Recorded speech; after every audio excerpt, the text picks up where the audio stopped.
Welcome to Memorial Stadium in Owen Field. This is Oklahoma football.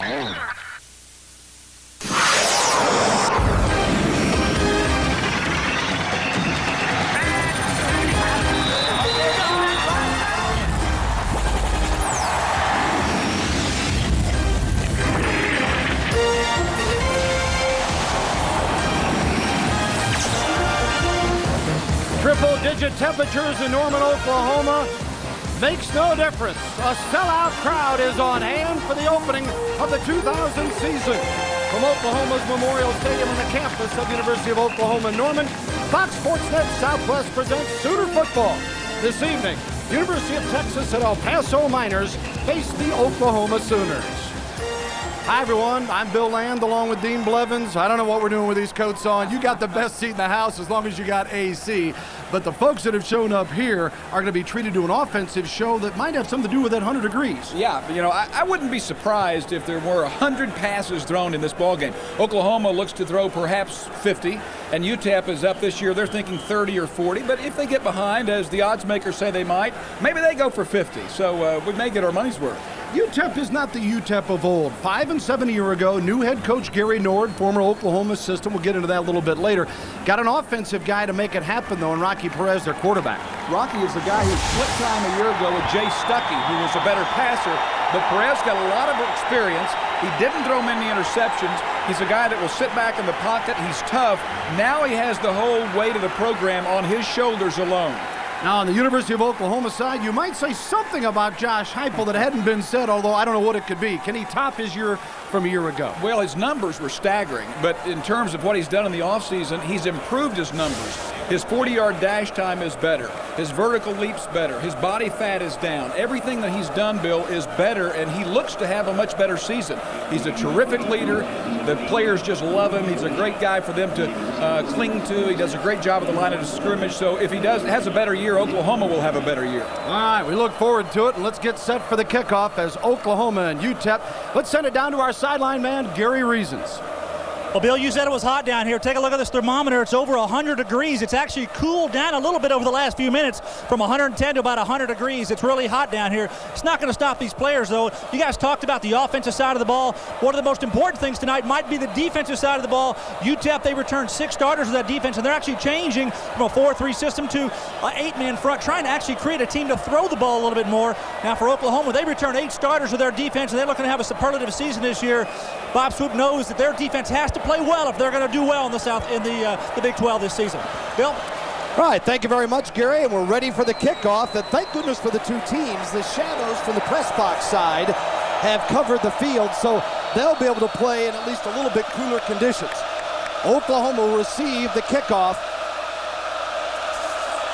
And UTEP with Ricky Bishop to boot it away. And Oklahoma is going to get excellent field position as the Sooners will trot out in great field position to open things up here in the year 2000.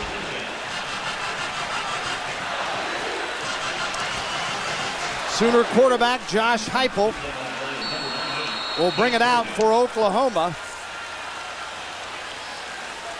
As they meet on the sideline, Heupel, senior from Aberdeen, South Dakota, last year threw for 30 touchdowns and just 15 interceptions and 3,466 yards.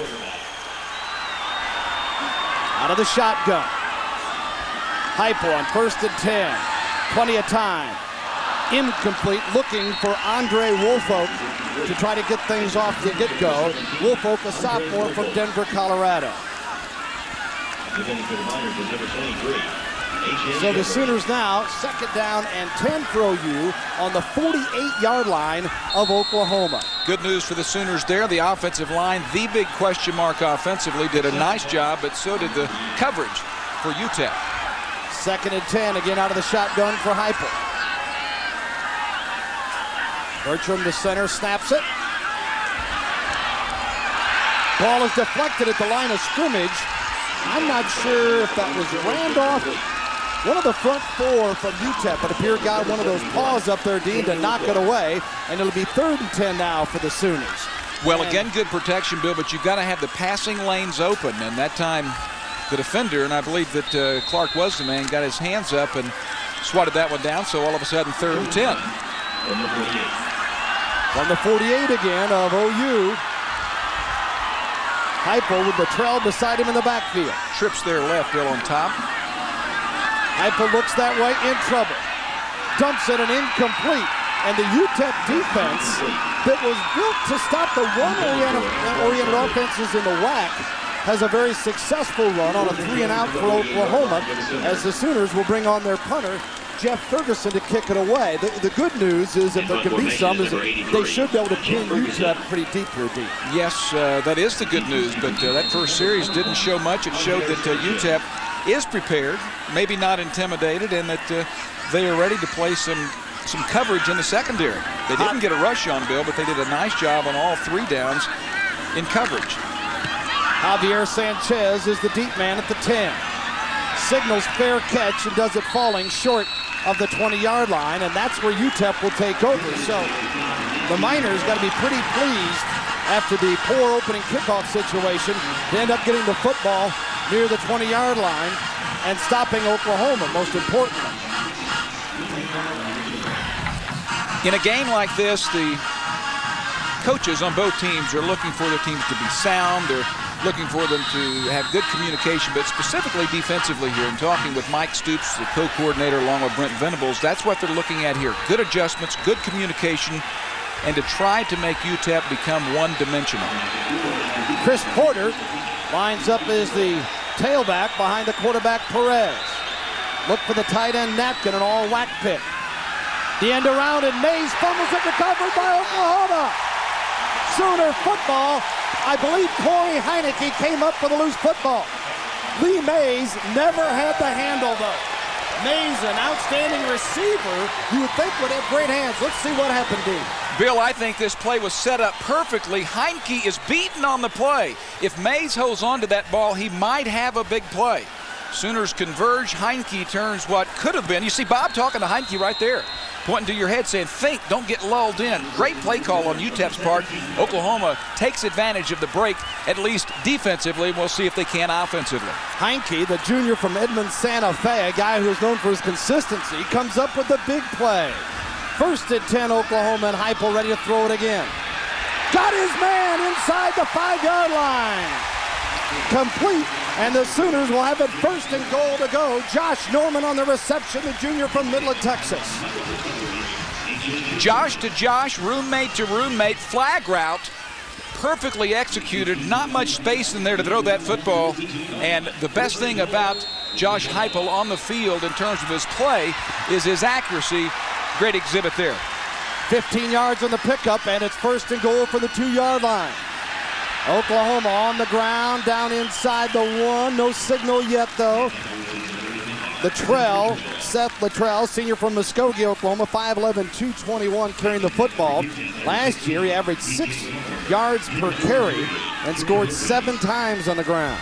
Oklahoma wanting to push this ball into the ground, into the end zone, Bill, on the ground. Be a great opportunity to establish some type of ground game, if you will, because that's what they're looking to improve upon. Last year, Oklahoma only averaging 105 yards per game on the ground. 2nd and goal. Heupel tries to push it in. Nothing yet. I believe he's in on that one. He's behind Touchdown. Bubba Burcham. Yeah.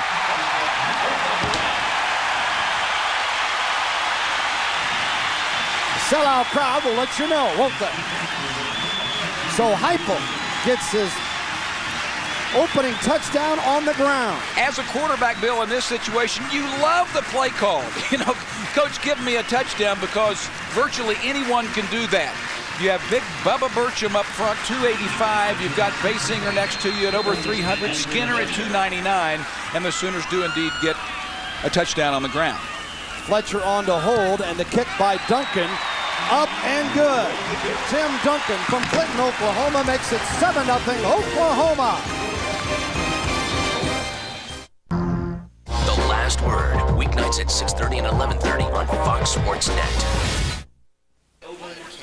Welcome back, Bill Land, Dean Blevins, and Gary Reasons with you here from Norman, Oklahoma and Owen Field.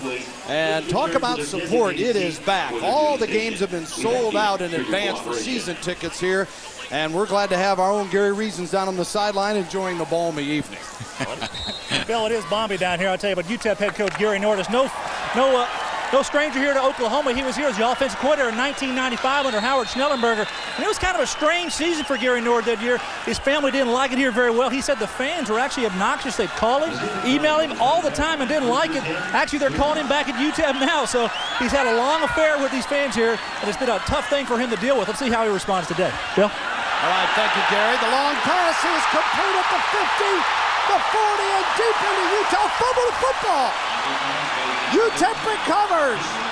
Unable to hang on to it was Damian Mackey. He was wide open, made the reception, and then on the tackle, fumbled the football right back to UTEP, and we've had a wild opening quarter. Yeah, we have, and it's kind of typical of opening games. You have things happen in the opener that you won't happen later in the year, and the team that can minimize mistakes like that, like the one that UTEP had on its first play on the fumble of a reverse that might have gone a long way, that team has a distinct advantage. Great play turns into a bad one. And UTEP gets the football right back, 1st and 10 at its own 38-yard line. Perez under center. Porter the back. Perez. He's going deep, got a man overthrowing his flyer on the play, Mays. And Perez trying to hop back up now. Intended receiver again was Mays. Oklahoma was beaten that time. Yeah, badly. We're so high up here, my eyes have gotten so bad, I can't be certain, but it sure looks to be Derek Strait on the corner, number 2, who was beaten that time, a good pass, and that is 6. Oklahoma, Bill, with Marshall out of the ball game, is playing a lot with basically 5 men on the line of scrimmage, the 2 linebackers being Stephan and Kalmus. 2nd down, Cleveland to the 40 and stop there. Got a couple. It'll be 3rd long coming up for UTEP. Roger Stephan made the play. You hear so much about Marshall and Kalmus. Stephan sometimes gets forgotten, even though he had 22 tackles, started the last 7 games last year, Dean, and he's a star most places, but he just gets overshadowed by Kalmus and Marshall. You know, last year people thought that how was Oklahoma winning with guys like Roger Stephan? Well, you know, now this guy in the weight room has really upped himself. He is the strongest guy on the bench. He runs a 4.58. He's gotten up to 230 pounds. This guy is a 32-inch vertical, so he is no longer a weak link if he ever were. 3rd and 7 from the 41. Whistle stops the play. Saw Bob Stoops looking on a moment ago, starting his 2nd year here at Oklahoma. Bill, Oklahoma playing several true freshmen. We mentioned prior to the delay of game on the offense. 5-yard penalty. 3rd down. We mentioned Lehman a while ago, and there's Brent Venables right here, Mike Stoops right there, co-defensive coordinators for the Sooners. But right now, in his first action, is Dan Cody, number 90 on the defensive front. At an end, he backs up Heinke, and he has really come on and impressed the Oklahoma staff early. UTEP 2 of 3 on 3rd down conversions. It's 3rd and 12 this time from their own 36-yard line. Perez dumps to Natkin. He is tumbled shy of midfield and I think shy of the 1st down. Let's see where they spot the football. Had to get to his own 48. They're going to mark it at the 47. So it'll be 4th and 1 as Jones was in on the stop for Oklahoma. Ante, a senior from Homestead, Florida. Again, the tight end finds the seam, finds the nice spot down the middle that's open. Natkin has a great knack of doing that. Perez showing that he can thread the needle on that type of pass. It was a very good tackle in the secondary to force this punt. Thatcher is deep for Oklahoma. JT, a senior from here in Norman, 5'11", 217, and the fake. And up the middle, and bullying his way, and a fumble it looked like as well. Natkin had the ball. Well, that was one of those the whistle probably blew about 15 seconds ago, and that is a terrific call by Gary Nord and staff. 4th and short, you kind of wonder. This guy does a great job of faking. Oklahoma coming upfield, and it was 4th and very short. Directly to Natkin, the short man. Right. And tight end, great hands, and obviously able to bull his way forward. 245 with a head of momentum and nice play.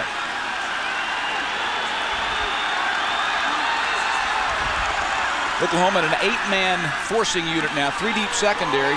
And Perez going that way and complete to Ray. Unbelievable. Ray juggled and then held on.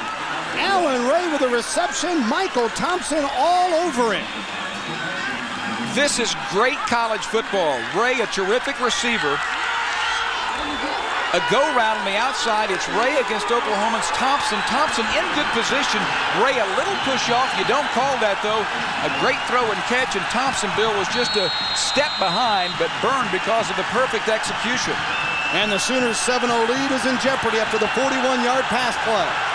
Now this crowd will get into it to try to support the OU defense on a 1st and goal. Perez rolls out, sets up. Got a man, complete, touchdown UTEP.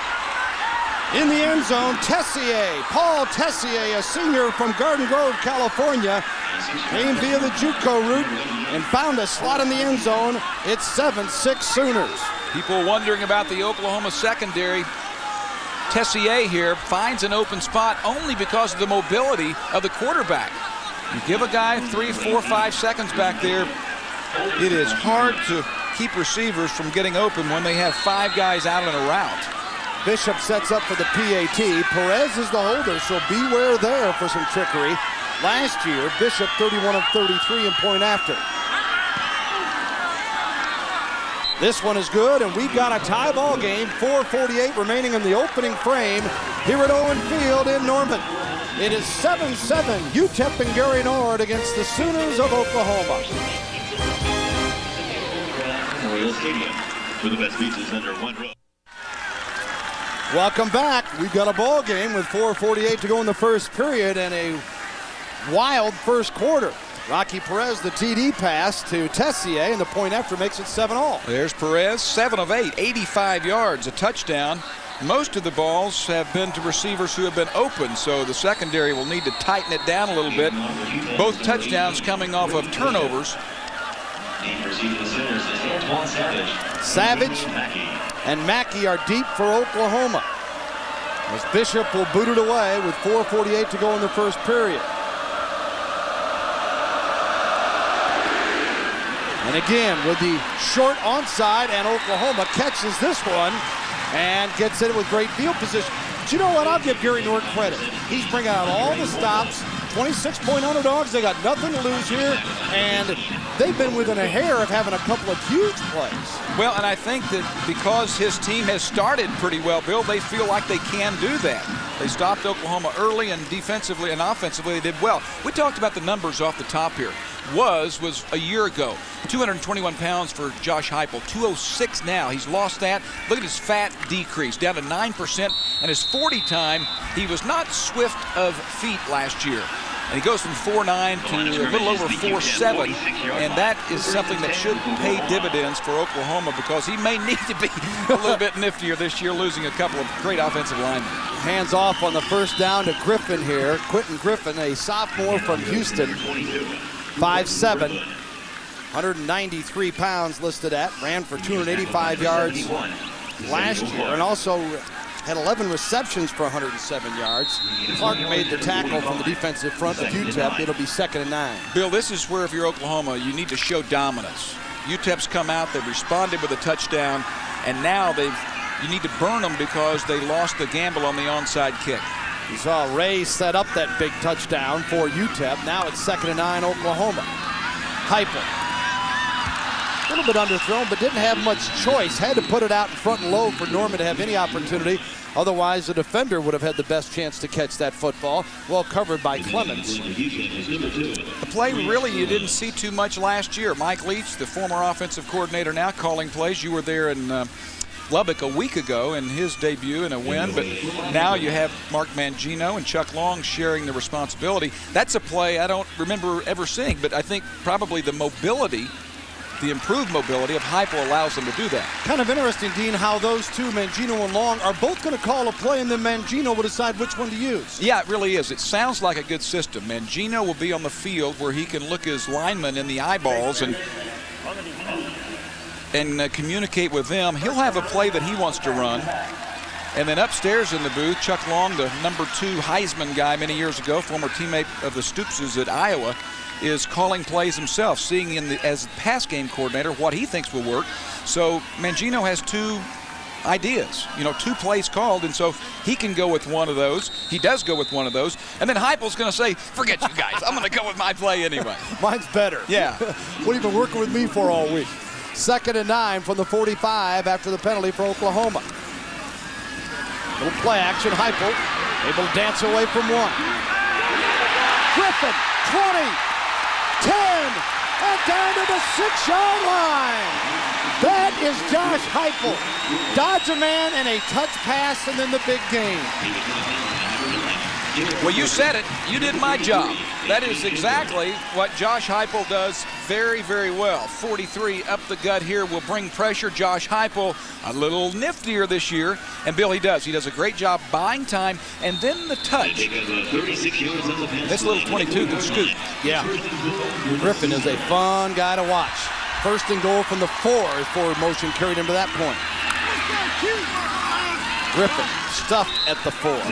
And 2nd and goal. 37 yards on that pass play to Griffin as Heupel gets a look at the call coming in. Once again, Oklahoma would love to be able, there you see a number that's pretty impressive for people who have followed Oklahoma football. Touchdown passes to a bunch of different guys. But the Sooners go up with their offensive line averaging 6'4", 294 pounds. UTEP's small. They are only 258. So Sooners with a 36-pound per man advantage. 2nd and goal. Touchdown Sooners! Oklahoma to the tight end, Trent Smith.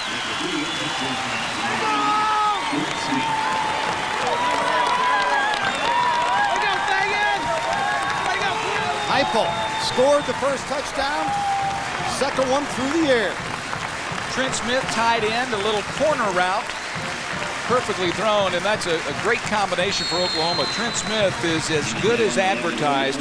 He's 6'5" and 230, and he blocks. And I think before he's done at Oklahoma, he'll own every tight end record and will be an All-American. Point after by Duncan is good, and Oklahoma back up by a touchdown, 14-7. 2:55 to go in the first quarter.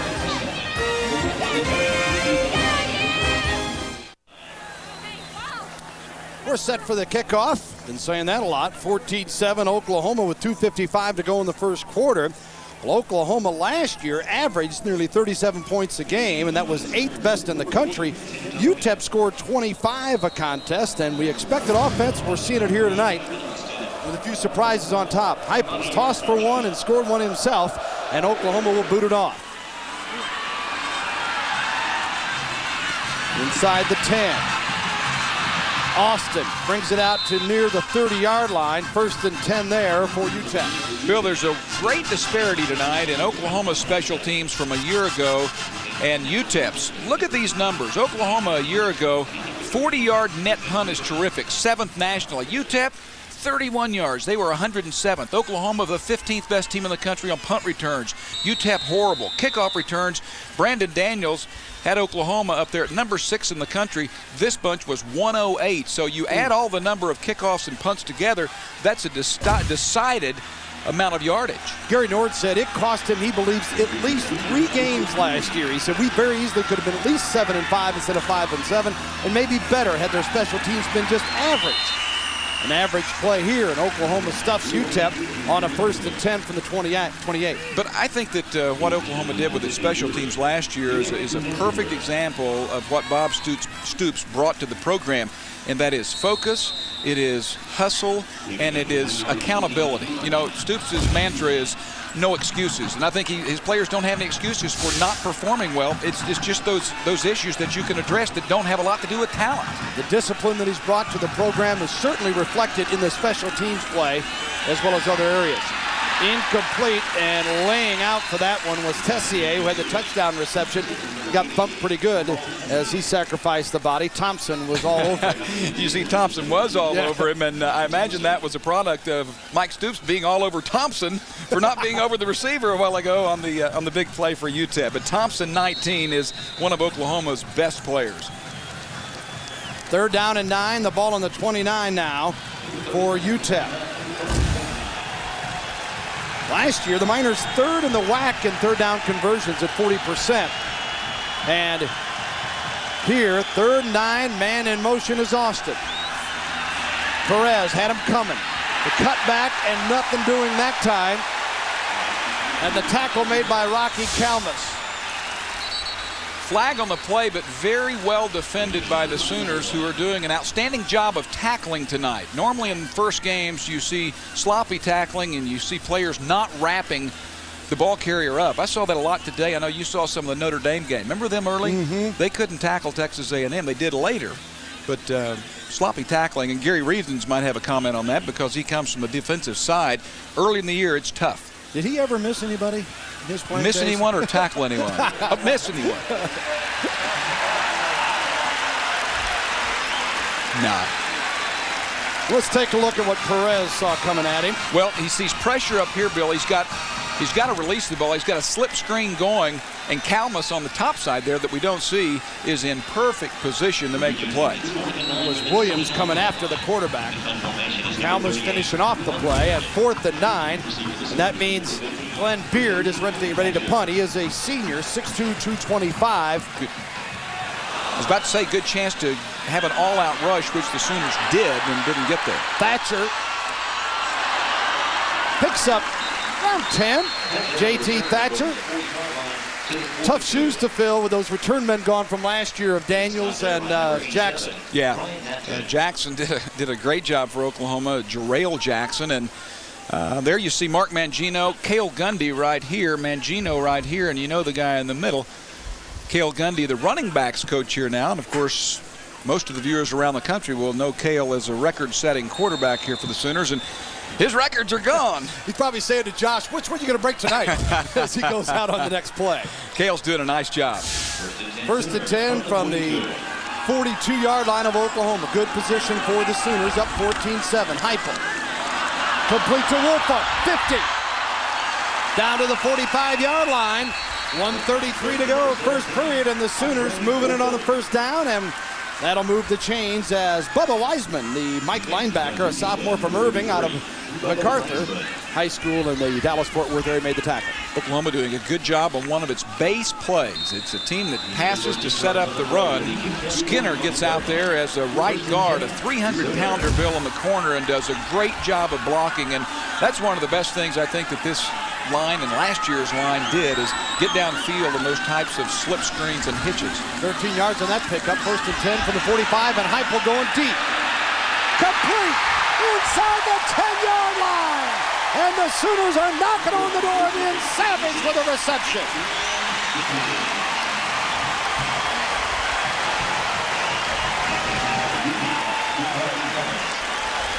Oklahoma expected to throw a little bit more deep balls this year, Dean. Yes. See it here. And Chuck Long was talking about how much better Heupel is at the deep ball. As you see, Savage beats his man Clemens.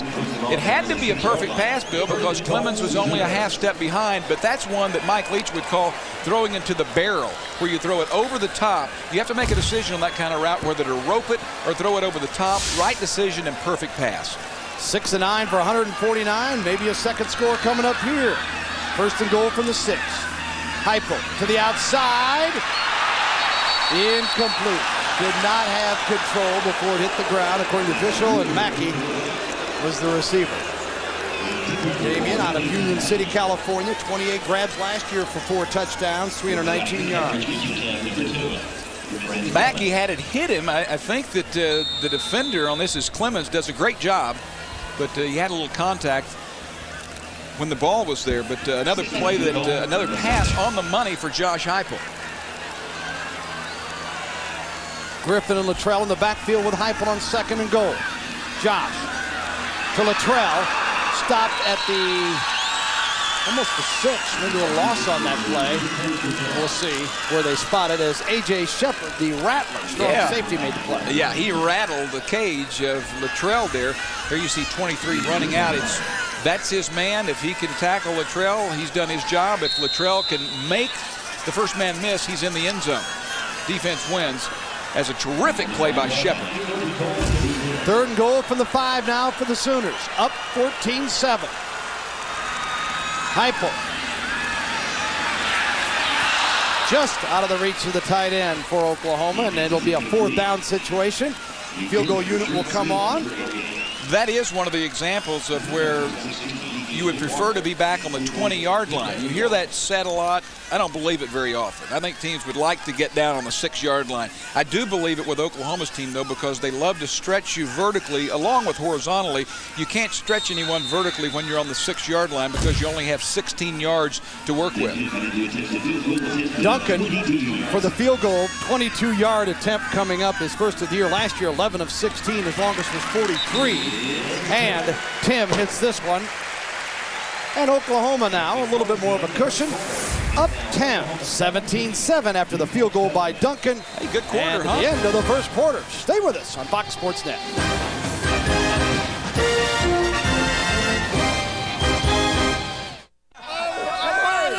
Welcome back, Oklahoma, with a 10-point cushion after one frame here.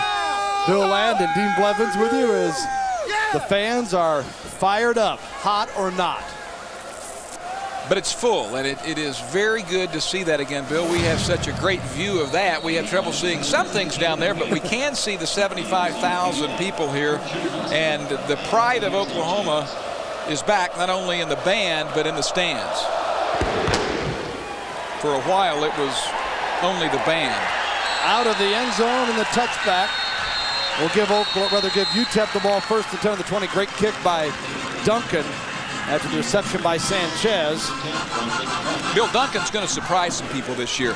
I was at a scrimmage 2 weeks ago today, and Duncan, into a very slight breeze in scrimmage conditions, kicked a 60-yard field goal that went over by at least 10 to 12 yards. Now, wait a minute. You were there.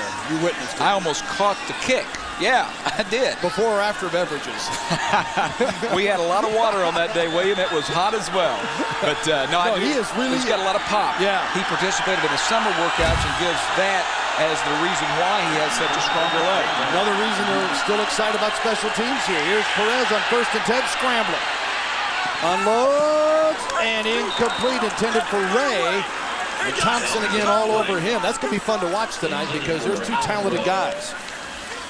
Yeah, Ray and Mays, the receivers, 81 and 7 respectively for UTEP, will be some of the better receivers that Oklahoma will see this year.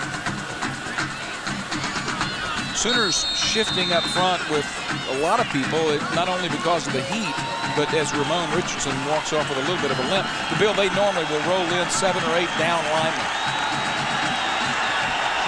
2nd and 10, the ball on the 20. UTEP need to get something going. Down 10 here as Oklahoma start to take control of this game. Perez, whistle stops everything. Line judge throwing the flag on the near side. To this 5-yard penalty. Repeat second down.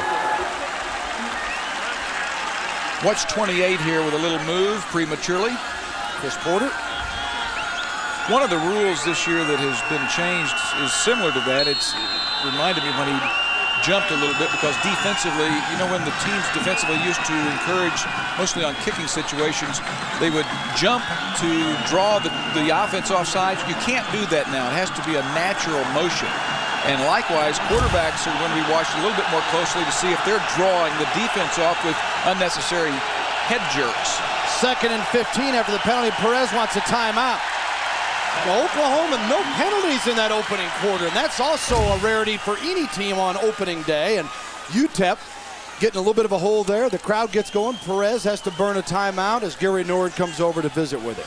The lone mistake for Oklahoma in that first quarter, besides your busts and being beaten on a play or two, that was the fumble, and that followed a 40 to 45-yard completion. Let's go down to Gary Reasons on the sidelines. Gary? Well, Bill, you talk about taking control of this game. Mark Mangino, the offensive coordinator for the Sooners, came to the sideline, really praised his offensive lineman here behind me. Actually, they're trying to cool down a little bit. You see the cool fan here. They got cool fans on this sideline, but nothing on UTEP's. But control of the ball game is certainly taking control with the offensive line. They're taking it to the UTEP Miners right now, Bill. Thanks, Gary. I think the cash that they got for coming, they can buy them some fans. We bought our own up the here. Guarantee, Yes. yeah. Hey, we're almost on pace for that 100-yard total that I mentioned earlier. You've got Perez for 11, and I've got double vision here working on my Telestrator, but we've got 23 total passes there in the first quarter. So I'm not a wizard, but let's see, that gets you to 46 and 92, I believe, right? Yeah, our goal is we thought to be a value for pay-per-view that you had to throw 100 passes because you're only paying a quarter per pass at home. We'll also probably be here till midnight if we reach that. So you're really going to get your money's worth. Well, I can't think of many places I'd rather be than right here, right now. Boy, great fun as football is underway, and it finally has given people something to talk about besides the heat. Here they can do both. That's right. 2nd and 15 after the timeout, and the crowd roaring again for Perez and crew. Roy Williams blitzing 38. Complete to Mays. Thatcher brought him down at the 25. Nice job by Perez, though, to keep it going there. We have seen some good football on both sides of the balls. We have a blitz by Oklahoma from Rocky Kalmus coming up the middle, 38. Safety Williams comes as well. And a great job of finding the receiver, Natkin. Watch 15 back here. J.T. Thatcher, all 215 pounds of him. Normally you would jolt the ball loose, but we're talking about a potential All-American in Natkin. 3rd and 5, so they picked up 10 on that second down play. At the 25. Austin. No way. OU's front there in mass to greet him. Stephen, the linebacker. Also coming up from the secondary, you see Roy Williams coming out of that pile. Bill, we're going to show you Roy Williams here coming defensively as a strong safety. You'll see him come from the right side of your screen. He's thinking pass. That's what the stop right there. Here you see Williams as he was coming back deep at an angle where he could get to the quarterback, but he quickly saw that it was a run. He shortened his angle and was able to be part of the play. This guy's a good player, 38. With the wraps on him. 4th and 5, and Beard to punt it away. Thatcher on the return, he bobbled it. Slipped a couple. Nice effort by Thatcher to get out to the 42-yard line. And Oklahoma will take over there. Great field position, up a dime. Second quarter.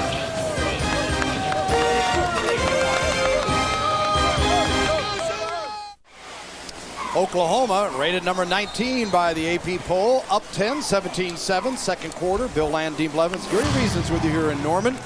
And take a look at some of the other numbers here as Bob Stoops on the sidelines after 3 years at Florida as a defensive coordinator and really got it going with that whole bunch up at Kansas State with Bill Snyder and, of course, start off at Iowa. Has really got it going here in Norman. Take a look at the game stats so far. OU 153 to 119 in total yards. Griffin still up. They blew the whistle. Wait a minute, Quentin. And Paul Smith, they're covering. Crowd not happy with this call at all. Let's take a look at it here. Well defended from the top. You'll see 22 come in and tackle 22. And, yeah. Oh, I see. He actually came down on Smith. I don't think or at least the crowd felt his knee, Griffin's knee, never touched the ground. Probably shouldn't have been a whistle because there was the play's over. So tripped right on top. Second and 13 from the 39. Right. Great camera work. Shows you should have been allowed to continue on. Kind of like wrestling and not getting the takedown on that. Little slip screen there to Damian Mackey as the Sooners have 4 receivers who are really almost lookalikes when you take a look at Savage and Fagan and Mackey and Woolfolk. Woolfolk, by the way, 17. We're going to keep an eye on how many plays he plays tonight because he could play up to 25 to 30 as cornerback and then get that many snaps as a flanker. Let's see what OU does on 3rd and 9 from its own 43 here. High plot of the shotgun, moves Griffin over to his left. Trips to the left. Got all day. Got him in! Oklahoma, Mackey! Touchdown! Sooners! Wait a minute. We got flags. By the looks of the Oklahoma sideline, there's not much excitement. I sense that it's against the offense and perhaps offensive pass interference. And the official's face may tell it all, kind of like, oh, I know you all wanted to get fired up, but don't think it's going to happen just yet. Yeah, it'll be good to see this if we have it on replay because what a wonderfully executed play. Again, defended pretty well. All right, Mackey's right up here on the top of the receivers. He's running a little wheel route. Little push. Little push. Michael Irvin says, hey, that's nothing. That is a very questionable call. There was a push-off.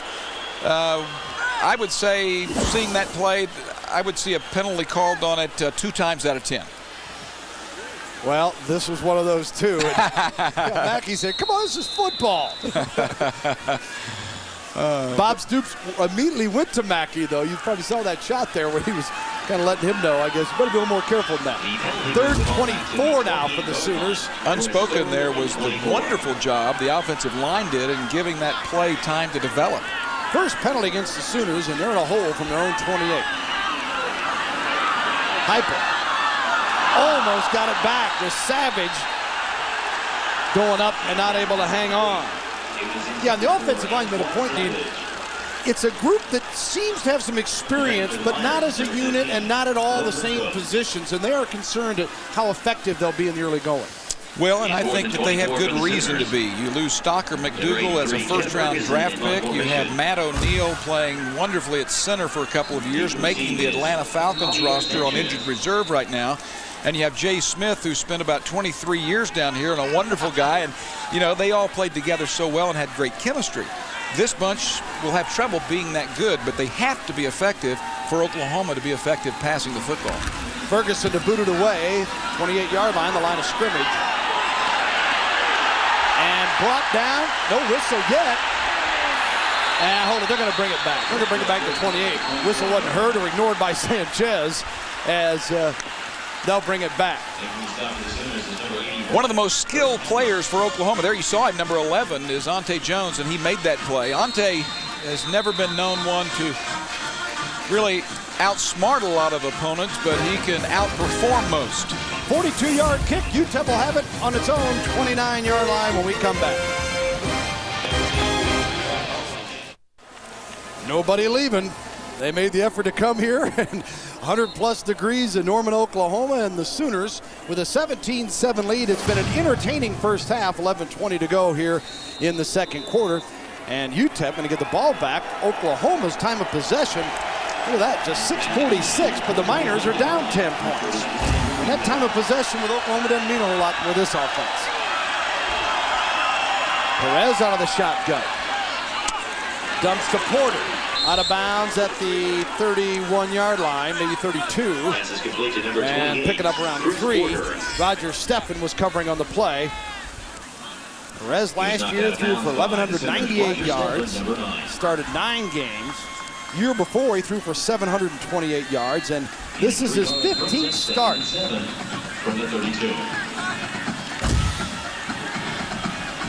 2nd and 7 at the 32 for the Miners.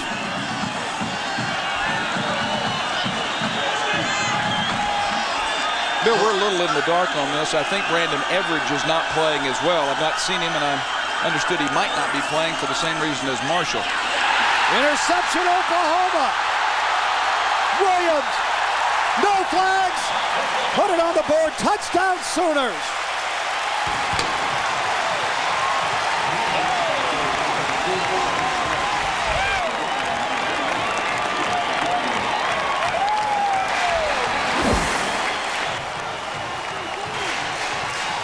Watch him jump the route right there. Perez doesn't see him, and that's a fatal mistake, as Williams knew what was coming from all the film study. He jumps the route, and he gets 6. 35-yard interception return by Roy Williams, and Oklahoma now trying to make it 24-7 with Duncan on for the point after. Oklahoma fans happy that Roy Williams didn't take that North Carolina job, huh? Like it right here in Lawrence, Norman. Stay with us. Sooners 24, UTEP 7.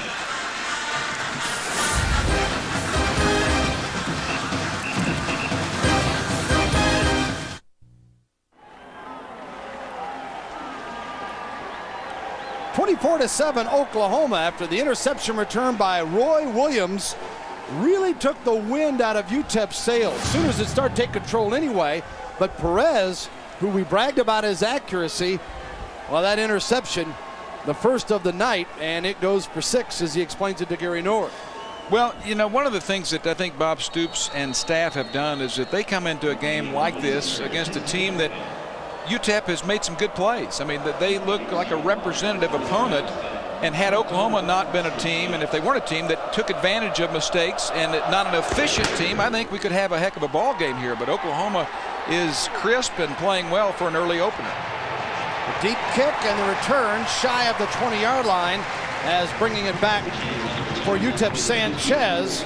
And good coverage again by the Oklahoma special teams unit. And Oklahoma, here's a look at that interception again. Let's see the push from up front. And there you get a nice job by Moore in getting his hands up. And all it takes for a play for a quarterback to lose vision for just a second is something like that. And that probably was what made that play happen. Yeah, great Brandon job of Moore. camera work there to show Moore getting in the way of the quarterback. Williams is the guy that gets the hug. Yeah. Moore's girlfriend to give him one tonight. UTEP, 1st and 10. Nice cut back up the middle, and then the stop by Thatcher on Sanchez. Sanchez, pretty excited about him himself. As you're looking at the scoreboard, 24-7. You got to remember something here with UTEP too. Team that's 5-7, new head coach, an elite game next week, Dean. They play SMU, and Gary Nord was pretty emphatic that they want to win this game, but he thinks he's got a team that can compete in the WAC. I would think so, yeah. And they don't want to lose sight of that no matter what the situation is here tonight. Perez brought down with the whistles and a flag. It's like the first penalty on Oklahoma. Sooners go to the 10-18 mark of the second quarter, if indeed this is against the Sooners. That's not only good coaching, that's good discipline by the football players. Prior to the snap, offside on the defense, 5-yard first down. Something that really couldn't have been said in the previous regime. You know, some people wanted to point at it at the coaching staff, others at the players, and the truth is, point at both. Fact was, it was horrible. I mean, you can blame whoever you want, but the fans just got sick and tired of penalties and special teams mistakes. They got sick and tired of being sick and tired. Well, it's 1st and 10 now, the ball on the 30. Swarming play by the defense there is Sanchez, the man with the ball, and Steffen, as well as Kalmus and crew also there. 9:50 and counting in the second quarter. Let's go down now to sideline man Gary Reasons. Gary? Bill, interesting to see how Oklahoma's defense prepares for every play. All of the players actually turn and look to the sideline. They see Mike Stoops, defense coordinator, on the sideline to get the call. They're all responsible for their call on the sideline, so you can't say that you didn't hear in the huddle. Bill? 2nd and 8 for UTEP against that Sooner defense, and they react well here. Gary, if you can hear me, I know, and you know, some other teams around the country do that. I seem to like that, but you would know more being a defensive player. What do you think? Well, Dean, what it does is it allows the defense to actually just look over there and be confident in the call that's coming to the huddle, and that way you don't have to all huddle up, and it actually gives the defensive backs a chance to relax and rest. They don't have to come in and go back out to their positions. So in a hot day like today, there's a real advantage for the defensive backs to be able to go out there and not have to come to the huddle. Yeah. Hobbling off is Dan Cody. I think he's going to be all right. Freshman from Ada, Oklahoma. They're really high on this youngster. 3rd and 14, the ball on the 26. Perez scrambling. Brought down by Steffen at the 29-yard line. Roger Steffen with the stop. And again, good containment by the Oklahoma defense. And you guys are talking about that. I know some coaches, Dean, used to chart how many steps, how many yards, how many miles it might save in a game by the no huddle on offense. Well, defense, the theory should work as well. Right? Exactly, yeah. I didn't pay as much attention to it because I was on the offense. That's their problem. Oh, I thought you were going to say because you're on the bench. Hey, that's a low blow. Well, it's been a while since we worked together. Got to get him in while I can. UTEP now to kick it away. It'll be 4th and 11 from the 29-yard line. Beard on his own 15.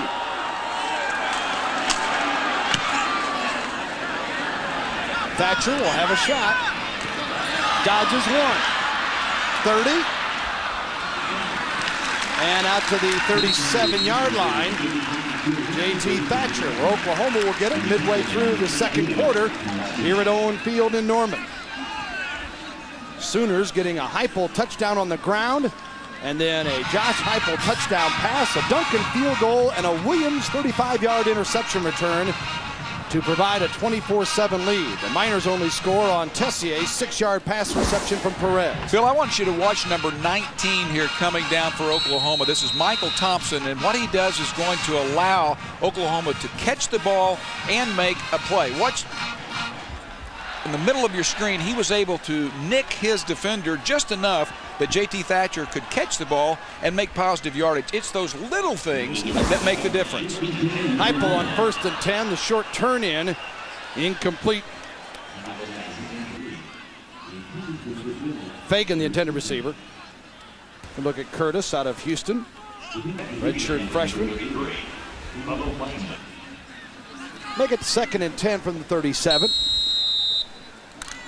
Fagan last year, honorable mention all conference with 30 receptions and 382 yards. As Bob Stoops and crew look on. If you're looking for something Josh Heupel needs to improve upon, that type of pass. Sometimes he gets it a little low.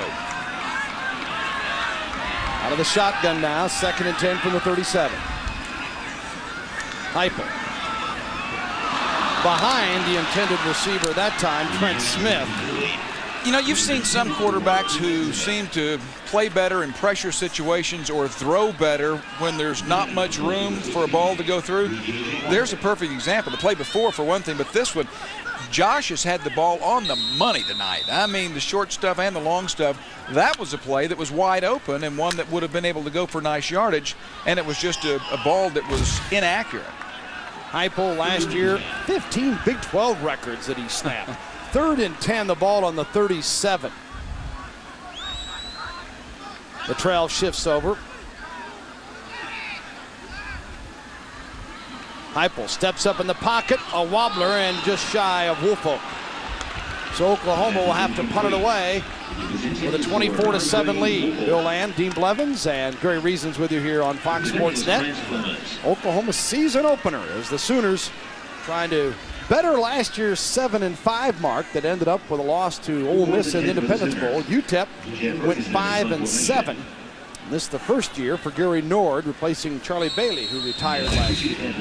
Well, the Sooner Nation all fired up and assuming that because of what happened last year and Josh back, et cetera, that it's an 8-3, 9-2, 10-1 type season. the Sooners have to play ball. They can't take anyone for granted, and the tough stretch that we'll talk about a little bit later in October is very difficult. Sanchez on the return. Luttrell met him at the 25-yard line, and he is brought down by there with a host of tacklers joining in on the play. Bill, if you look at the schedule for Oklahoma, you'll notice that the October bunch where you travel to Texas and you have Kansas State and Nebraska is a difficult road. But the rest of the games are games that Oklahoma will likely be favored in, with the possible exception of being at Texas A&M. But the great thing about the system at Oklahoma now is they can win every game. You know, they can score enough points to where they can win. There's the October stretch. Yeah, boom, boom, boom. The good thing is after the Kansas State game, they do have a week off before they meet Nebraska. And regardless of how they've come through those two toughies, they'll need that extra time to prepare for the Huskers. Complete over the middle and out to midfield. Knapp, the receiver that time for Texas El Paso. Joy is a 6'6" junior. This guy's a pretty good looking player himself. Yeah, he is. That's a bust by Oklahoma, and I believe the bust was on the linebacker Steffen, who voided the area. And that's the reason for that big gain. There was not a defender within 12 yards when the ball was caught right there. 24 yards on this reception by Joey Knapp. Last year, 13 receptions, 119 yards. And the new quarterback is Wesley Phillips, 6'4", 220, a junior from Williamsville, New York. You're thinking, how did he get from there to UTEP? We'll tell you in a moment. Completes it to the 45-yard line and out of bounds. Sooner territory about the 43. Wesley Phillips is the son of Wade Phillips, the Buffalo Bills coach, and of course, his granddaddy's a guy we all know around here too, don't we? You bet. Bum Phillips. Straighton Williams made the tackle for Oklahoma. And I assume he got down here by flying, didn't he? What was your answer going to be? I would hope so.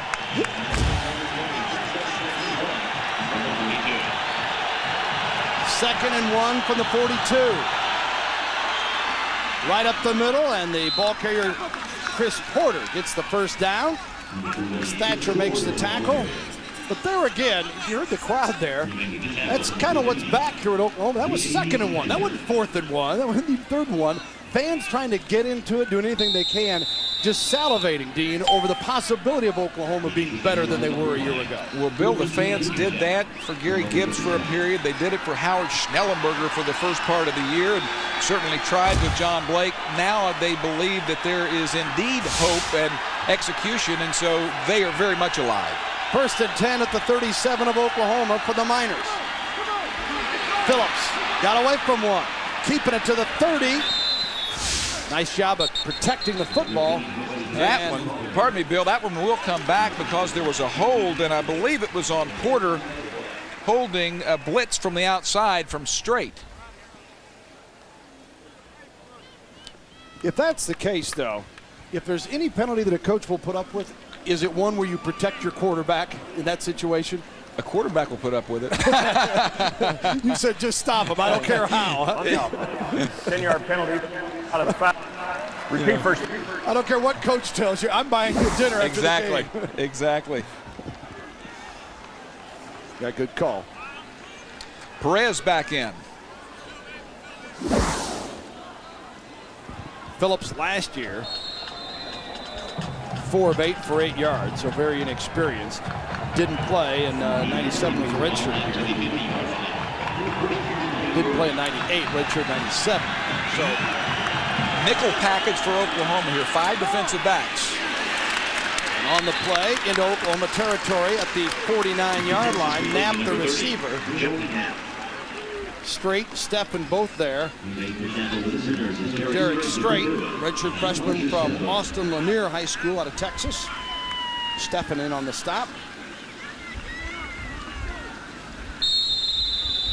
Maybe I've overlooked it, but I haven't seen Woolfolk in on the corner. I was really looking forward to that because this guy's really skilled. You talk about players who have a chance to be stars. 17 Woolfolk can be a two-way star. And was expected to do a lot of that tonight. Perez. Incomplete. Now, Woolfolk, Bob Stoops said, all I know is every time I see him over on defense, I'm going, he's better than anybody else out there. We need to play him. And he's very athletic, Bill, and he competes. And as a receiver, he understands what receivers are going to do. That gives him an advantage in covering people. I mean, you see that a lot now. Charles Woodson maybe was one of the first to do it. You get Dion in the pros. Now, you have a lot of people around the country doing it. One of the reasons is with the scholarship limit at 85, your depth is hurt anyway. Yeah, you have a guy of that talent, you're almost foolish to not take advantage of it. 3rd and 22 at the 49 and a timeout. And we'll stay right here with 5:23 to go before halftime. And a timeout call with the ball just on the OU side at the 49-yard line. 3rd down and 22 here in the second quarter. Bill Land, Dean Blevins, and Gary Reasons with you. Dean mentioned the schedule. Oklahoma really has things set up, though, to develop with this team because even though there are credible opponents coming up, Arkansas State next week, Rice, and then a week off, I believe, before Kansas, all here in Norman. Then the big game down at the Cotton Bowl against Texas. But that's the way you'd like to have this team have the chance to develop. Yeah, I think it is a good schedule for them, Bill, and a schedule where they will see at least 5 true freshmen playing. Works, the running back out of Tulsa, Lance Donnelly, has come on really strong and surprised some people at tight end. They love him, and they really like Jimmy Wilkerson. And you talk about a Woolfolk being a potential star. Wilkerson is as well. He is physically gifted. Dan Cody, we talked about earlier. Teddy Lehman getting a start tonight in his debut here at Oklahoma, not knowing if he would even play his freshman year. He comes in as a 4.5 runner, and they have a lot of hope for him in the future. Mentioned schedules. People talk a lot about Colorado having and it is certainly a juggernaut. Kansas is surprisingly strong schedule. You see Oklahoma rated number 5 as far as toughest schedules among the Big 12. 24-7, 3rd and 22 on the 49. Perez almost, he did lose it. Oklahoma football. Kalmus, I believe. Rocky Kalmus coming up with the football. The junior from Jenks, another big play. You just come to expect it with him. Perez never really was able to put it away here, Dean. Well, I think one of the reasons that Oklahoma is doing so well right now is that the physical conditioning. I think that they are able to stay alive. They're able to be aggressive. They're able to be very physical. And this is a play where, Bill, you go for 5 seconds, but you go 100%. You go all out. And I think conditioning in a game like this is critical. I couldn't agree more. And here's another look at the play. See Perez nearly lost it, then got hit from behind, and then Kalmus coming in. Heinke with another big play. Or Cody, I believe that was Cody rather. Freshman. True freshman, we just talked about him. On cue, he said, well, I better do something. They're bragging about me. 1st and 10 at the 49 for Oklahoma. Just glad he's listening. Heupel. Incomplete, intended out there for Griffin. You mentioned conditioning, Dean. I was a little bit surprised, as sweltering as it has been here, that Bob Stoops just didn't blow it off when we asked him about conditioning. He just said, we are in great shape. He said, that might be the best thing about our team right now is that we're healthy. They've been able to avoid in the dead of the heat workouts, but he said he didn't anticipate being a problem today. UTEP, when they got off the plane, came out here yesterday, everybody that we saw said, oh my gosh, how hot is it here? And it no seemed to take an effect. No excuses, and I'll have a comment further on that about their strength and conditioning coach. 2nd and 10 here for the Sooners, and there's a loose football. I think Oklahoma's regathered it, though, as Griffin stays with it. Been a clean first half. Oklahoma had the fumble on the reception by Mackey, and they've had a penalty or two, and then that fumble, but other than that, it's been good. One of the things that Bob Stoops thinks was maybe his best move was when he brought in Jerry Schmidt as a strength and conditioning coach, where he had spent some time with him at Florida, and Jerry's been all around Notre Dame and other places. And the turnaround has been just remarkable. We'll show you some numbers of some of the players and how they have transformed their bodies and also their mental attitudes. Heupel over the middle and incomplete. Looking for Damian Mackey. Yeah, and the emphasis so much more at all programs, though, on the conditioning aspect and not just the weight training that is involved with athletes today. Bill, one of the things that Heupel needs to work on is not falling back as he throws the football. Watch him here. This is the time he's kind of a little bit guilty of falling back a little bit. Yeah, Chuck Long telling us yesterday that as great a year as he had, he said he got a little tired at the end. Right. Part was because he was throwing off the back foot and not getting up top. And that was a pretty good demonstration there of kind of falling back into that maybe. And he loses his accuracy. It's like a pitcher when the guy holds back. If you throw more strikes by throwing the ball hard. The punt, and it'll come back out to the 20-yard line. Or wait a minute, no, it went out of bounds around the 5. So he pinned him deep, Ferguson. Jeff Ferguson out of Holland Hall in Tulsa. And those are other special team pluses that sometimes don't get reported on. When a team, you got 4:17 to go in the half, UTEP want to get something going, they got to start deep in their own territory. You are right, and here are the numbers we talked about a minute ago with Schmitty in the weight room. Latrell, think he can run? 4.54. We're going to not do that. 37-inch vertical is terrific. Frank Romero's the guy, came in at 262 January the 11th. He's 292 now, and his body fat has gone down. Roger Steffen is the guy who's bulked up. 4.58. And his body fat is down. So these guys are leaner, meaner, faster, presumably better players, and certainly mentally tougher. 1st and 10 from the 5. Perez going deep. And incomplete. Well, Romero gained that kind of weight. He must have been eating like we did yesterday at lunch around here. So I think he works out a little harder. You mentioned eating around here. I think of Dinko's. Dinko Darling with a couple looking at you. It's so hot. You just throw a couple of those eggs down on the curb here, and I think you've got a couple of eggs looking at you. Everybody's got a grill in their driveway these days. Here's another look at the throw, and Perez showing his strength. Well defended. Now, 2nd down and 10 for the 5, and Oklahoma starts thinking clock and chance to get good field position if they can hold here on 2nd and 3rd. Up the middle, Porter slipped up. Fell forward across the 5 to the 7-yard line. It'll be 3rd and long for UTEP. Clock at 4 minutes and counting. Sooners would love to stop them here, punch another one in, get the lead to 31-7, and basically call it a game, and then come out and focus in the second half. But that's the way they would like to end this after having a nice performance here in the first half. 3rd and 8, ball on the 7 for the UTEP Miners. 24-7 Oklahoma. Perez to throw. Off the fingertips of Natkin, the tight end, and they've kept the big senior from San Antonio pretty much under wraps tonight.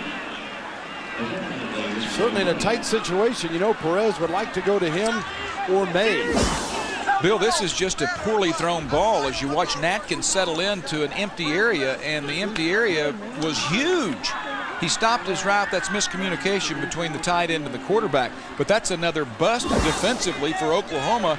A good pass combination there might go for the distance. Beard will come on, and look where he's standing. Yep, the edge of the end zone. 4th down and 8. No reason to not bring them all right now. And they are loaded up. Woolfolk on the outside and almost getting it. Flag is thrown.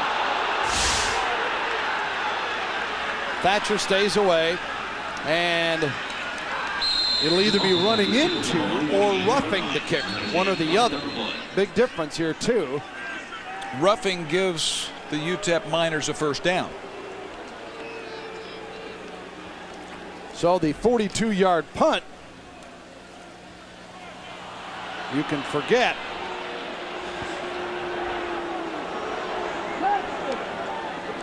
And I believe it was roughing. Well, now Beard's coming back. Wait a minute.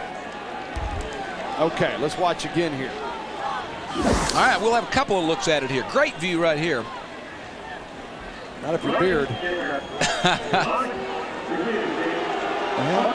Boy, that is a very difficult. Here's another look. Difficult call to make for the official.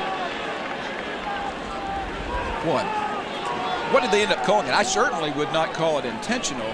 That would be running into in a 5-yard penalty max, if anything. And by calling it a 5-yard penalty, then that puts them Be 4th and 3. Yeah, and they will refuse that so that they don't risk getting the punt blocked, and Right. Oklahoma takes over with a chance to go down and punch another one in. And fans thought, because both teams were looking like which unit is coming on the field. Are they going to kick it again or not? And then obviously Oklahoma declined the penalty, or UTEP said, all right, we'll give it to them at the 48-yard line. Yeah, most fans just wanting to have a say in the game, and to be honest, most fans don't realize the difference, I don't believe, in the penalty, that it's a 5-yard penalty if you run into. They're thinking that it's automatic first down. Yeah, and usually when you see that, you think, oh my gosh, here they go, they got the ball back. 1st and 10 at the 48, and Oklahoma, let's see if they can make something here in the final 3:15 of this first half. Griffin, nice run as he sprints to the 45-yard line of the Miners. Great job by Scott Kempnick up front, 72, who just is about twice the size of the little guy, 22. Kempnick has been injured his whole career, but he's in the best physical condition of his career. He's 6'5 and a half, 310. He's the strongest guy on the team in the bench press. He's had great practices, and they think that the rust is knocked off and that he will have a very good year. When he first came in, they were talking a surefire NFL player. 2nd and 2, Luttrell in motion, sets up. Griffin, close to the first down, should have it. A little ground game helps the passing game, and a passing game helps the ground game. Griffin, a guy that, Bill, he's sprouted. He's gotten tall. He's 5'7" now, 190. And now that's what they list him as.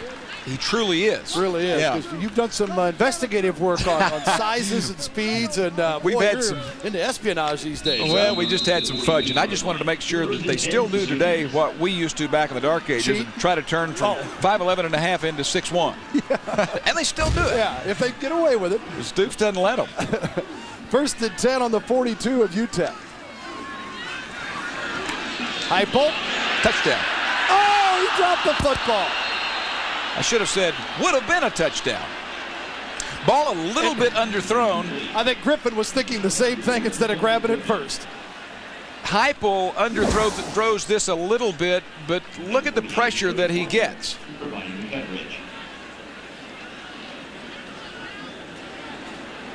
Late hit.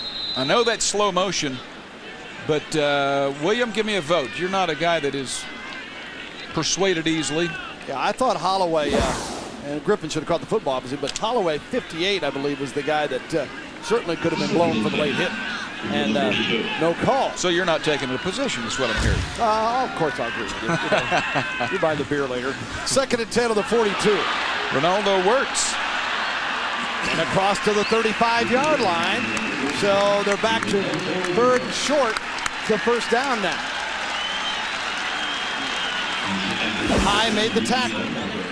This is the Utah pass, or the shuttle pass, and it usually gets it back in the open, especially when you have the clock running down and a team in long yardage, and it's a good way for Works to get into the flow.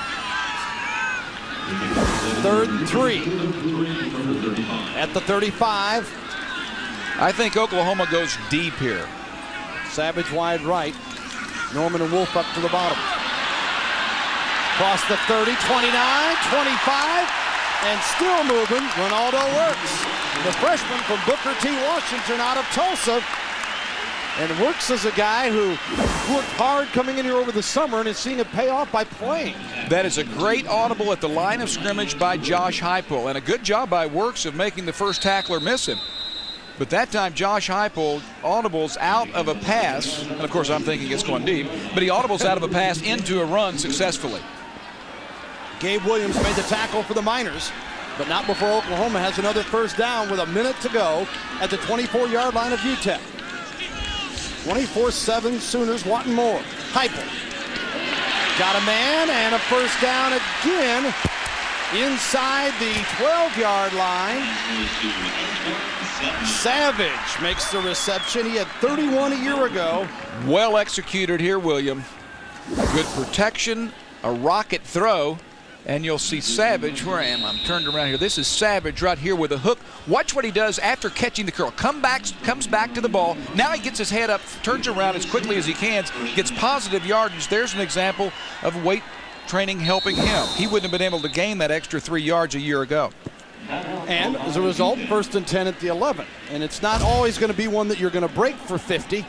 But in that situation, good enough to get your team a first down, and a timeout is called by UTEP here with 40 seconds remaining. And the Miners certainly realizing, I think, what you said earlier a little bit, that, hey, we're not out of this yet. We're reeling a little bit, but they get one here, and we are in huge trouble at the intermission. And they haven't played that poorly. No. You know, they've gotten handed to Gary Nord and his bunch, as you see some of the stats there. Rushing, Oklahoma not where it wants to be, but passing, they've done well and they've been efficient. But Gary Nord's bunch has lined up like a real football team and has played reasonably well, but Oklahoma has just out-executed them with better athletes. Gary Nord, who spent 13 years at Louisville, where he played. And then he graduated. Hey, now, the cheap shot. As he was, of course, on Howard Schnellenberger's staff and then came here. And as it was comment about dental hygiene and talking about Oklahomans not having many teeth, and then rednecks, while he was coaching here, that got him in the hot water that has stayed boiling hot, as this weather has, with OU opening up with the Miners and Nord coming back here. Gary is an approachable guy. Many people in Norman who got to know him really liked him. He's popular at UTEP, and he'll be more popular if he wins games. 1st and 10 from the 11. The whistle's here. And to finish there on Nord, and he said in his apology, he goes, nobody's a bigger hick than I am. So he said, I certainly didn't mean to hurt anybody. And then he got a backpedal and said, yeah, OU fans are obnoxious, but that's the way fans should be. 5-yard penalty, first down. I imagine he's hearing quite a bit over in that UTEP sideline tonight. Well, he said he had been inundated with, well, I don't think he used the word inundated, but he said he'd gotten a lot of emails and had some clacking teeth sent to him. So it's probably been a fun couple of weeks up in his office. He's a nice guy. He was good to us, and he was just part of a debacle here and not really much responsible for it, quite frankly. And I think he's got things set up down at UTEP to become pretty decent. With Bob Stoll, the AD there, the last guy to coach a winning season at UTEP, and new facilities and some other additions going on there. They're on the comeback. Here we go. Finally, the shuttle pass works. And works to the 5. Stumbling out of bounds at the 2-yard line. Ronaldo Works showing great balance to keep his feet and keep moving. There's a little bit different look from Oklahoma. Yeah, Oklahoma, in most cases, would go left with that play because they lined up with trips left. Right on this side over here, you only see one of the receivers, but there's 3 over there. Josh is looking there to get the defense to think even more, and as we roll the tape, it's a little snooker job. It is, once again, the Utah pass, and a terrific job by Works of making a lot out of this. Not only did the first man not tackle him, he barely touched him. Yeah, he left him in his tracks. Flags everywhere here as Oklahoma sets up 2nd and 1. The ball on the 2-yard line. Prior to the snap, ball start.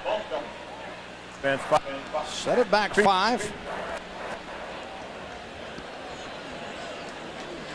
Now there's a difference. We talked about 30 minutes ago about how Oklahoma, when they had it down on the 6-yard line on the other end, that if they're going to throw the ball, that they would just as soon have it back at the 20. In this case, Bill, you don't do that. You know, you've got it all the way down to the 2-yard line. That's a critical penalty. Not in this game, but it would be in a game that was closer. Yeah, in a situation here, you figure you'd get something out of it, but this is where you want to be able to stuff it in for 6. Hypo to Works. Leaps over 1 before he is knocked out of bounds. They're going to say at the 5. Hey, Bill, that's pretty cool customer. Works is coming in. He doesn't look like a freshman. One of the reasons he doesn't look like a freshman is that he came in the summer and he worked out with this bunch. They had 96 players here this summer, setting all kinds of records and workouts. He told us the other day that he gained 12 pounds through all this heat because he was eating 3 meals a day. And he also was able to work out with Heupel and go to his house and watch videotape with him regularly. He was welcomed and felt good. He looks good. Yeah, dislocated finger, I believe, in the left hand. He had a cast, but he's taken it off. It's just heavily wrapped. Hadn't bothered him tonight. 3rd down, and Heupel wants a timeout now. 27 seconds to go. And A timeout is called with Oklahoma knocking on the door again, and at 24-7, 3rd down and 4 for Heupel and crew. The ball on the 5-yard line. So, yeah, they could get a first down without scoring a touchdown here. But kind of going back to some of the fans, and can you do all that reading there? You know you're a Sooner win. Is all of that? I know this is cable, but can we see? Is everything on there fair? You know you need to lose weight when you. No, I can't read all that. But I'm sure it's crafty. When your family pet's named Boomer. Okay. I don't know how close we are to that 100 pace, but I bet our man Don King can tell us. Oklahoma is tonight. Here's take a look at the 2 quarterbacks tonight. Perez, 12 of 20. Heupel, 12 of 24, so 44. We're about to have number 45, so we're not far from that 100 pace. Confident of a pass. My partner is on 3rd and 4. The ball on the 5. What a bold call here. 27 seconds to go. Latrell and Works are the backs behind the quarterback, Josh Heupel. Heupel.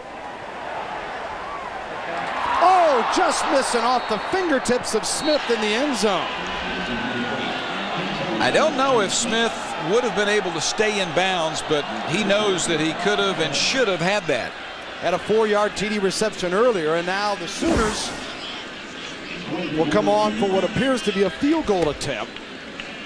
Heupel buys time here, as you'll see. Right in here is Smith, and he will work himself open, and Heupel finds him and throws a good pass. Smith won't drop many of those. Duncan looking for a 22-yarder, had one earlier. No fancy stuff here, and he booms it through. Fletcher on the hold, you never know. And it's the 3 points gives Oklahoma the 20-point lead now, 27-7.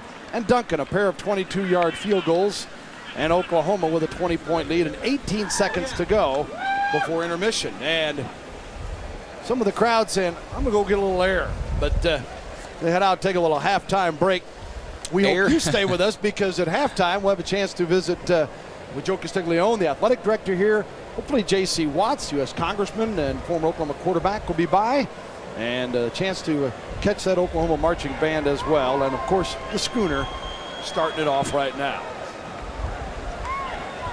18 seconds remaining here in the first half as the Sooners, ranked number 19 in the country, and a sellout crowd of 70,000 plus here. And they've sold out for the season ticket plan of 63,000. 147 yards, taking 10 plays. Well, the turnaround not only on the field, but in the stands and financially, and everything is just hitting on all cylinders. Yeah, I mean, that's quite remarkable. Of course, the play on the field at this university drives all of that. Oklahoma had their fiscal year in June, 125,000 of the black. Now a budget of millions. That may not seem like much, but hey, it's better than those red numbers.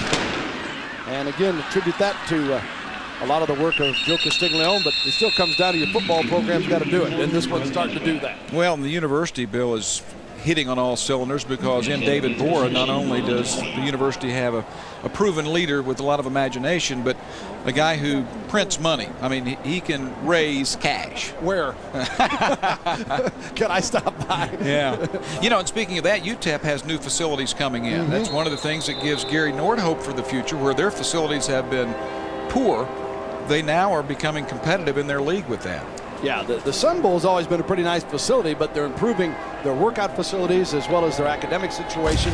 And it feels that the WAC, after the resettling that's taken place as a league, they'd be very competitive in. 1st and 10 from the 20. They keep it on the ground as Porter out across the 30 and has the first down, and that'll stop the clock with 11 seconds remaining here before the halftime break.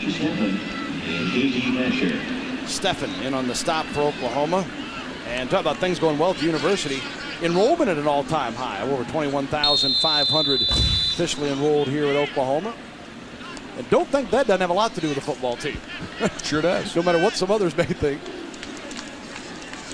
Again, UTEP running it out, and Oklahoma takes care of business. That should be the end of the first half. So the Sooners, 27, UTEP 7. After leading at the quarter 17-7, Williams, the 35-yard interception return, the only scoring in the second half, as neither offense able to put anything into the end zone. But OU up by 20 at the break, and the Miners will head to regroup to see what they can come up with in the second half. And Oklahoma, with Gary Reasons down on the sideline, a chance to visit with head coach Bob Stoops and get his thoughts. Gary? Bob, what do you think about your offenses first half? It looked like Josh Heupel picked up right where he did last year. Well, I don't know. I disagree. We're a little bit too sloppy for me. We've had too many miscues. He's been off on too many throws. He's better. He's much better than that. And, we've missed too many scoring opportunities inside the red zone. We got to finish some drives. Your thoughts on your defense, shutting down Rocky Perez? They've really done a good job. We gave up the one big pass, or the one route that led to some points. Outside of that, they've been solid and had a big play of their own for a touchdown. Okay, we'll see you in the second half. Thank you, Coach. Bill? Thank you, Gary. Thanks to Coach Stoops. As you can tell, it's not going to be all slapping them on the back in the locker room at halftime. It won't be a love fest, but this program didn't need a love fest. Thank you very much. Editorial comment, not necessarily the opinion of this network. We're back with more halftime in a moment.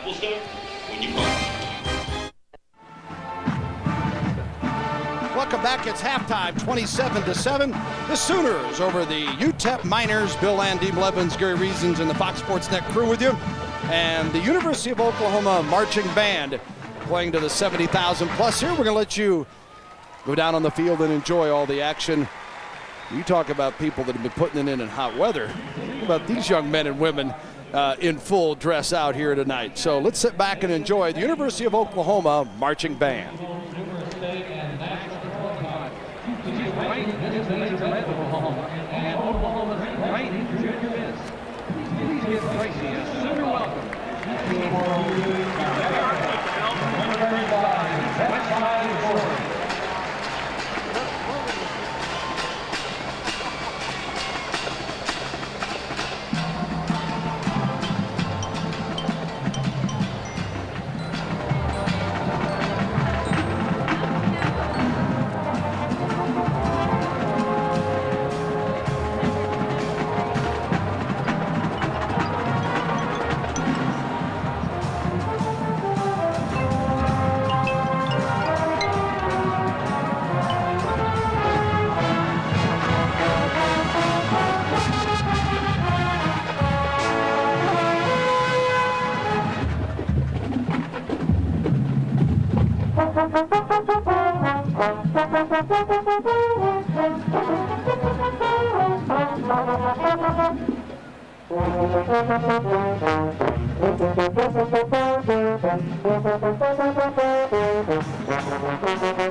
University of Oklahoma marching band, and Oklahoma marching it pretty good on UTEP.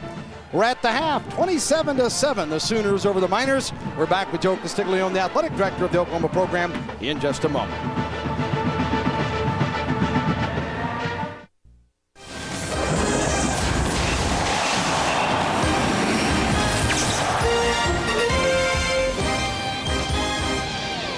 Welcome back to the campus of the University of Oklahoma this evening as the season opener on Labor Day weekend underway, and we're halfway through with Oklahoma, a 27-7 leader over the UTEP Miners of the Western Athletic Conference. Bill Landine Blevins and Gary Reasons with you. Let's take a look at the first half highlights. It started off with a Josh Heupel touchdown run. Sooners able to convert after a costly turnover by UTEP. UTEP comes back, though, as they get Tessier after a nice scramble job. Tessier 88 in white, so Oklahoma comes back to 88 in crimson. Trent Smith. Great reception, super throw. And then defensively, Bill, a jump on the play right here, defensively by 38 Roy Williams. But at the same time, we talked about Moore causing that play, and Oklahoma played pretty well, but not up to the standards of Coach Bob Stoops. And we'll see how they react after he looks at these numbers. UTEP, 2 more first downs than the Sooners, 38 more rushing yards. Oklahoma the passing edge, and you see 216 to 198 total yards.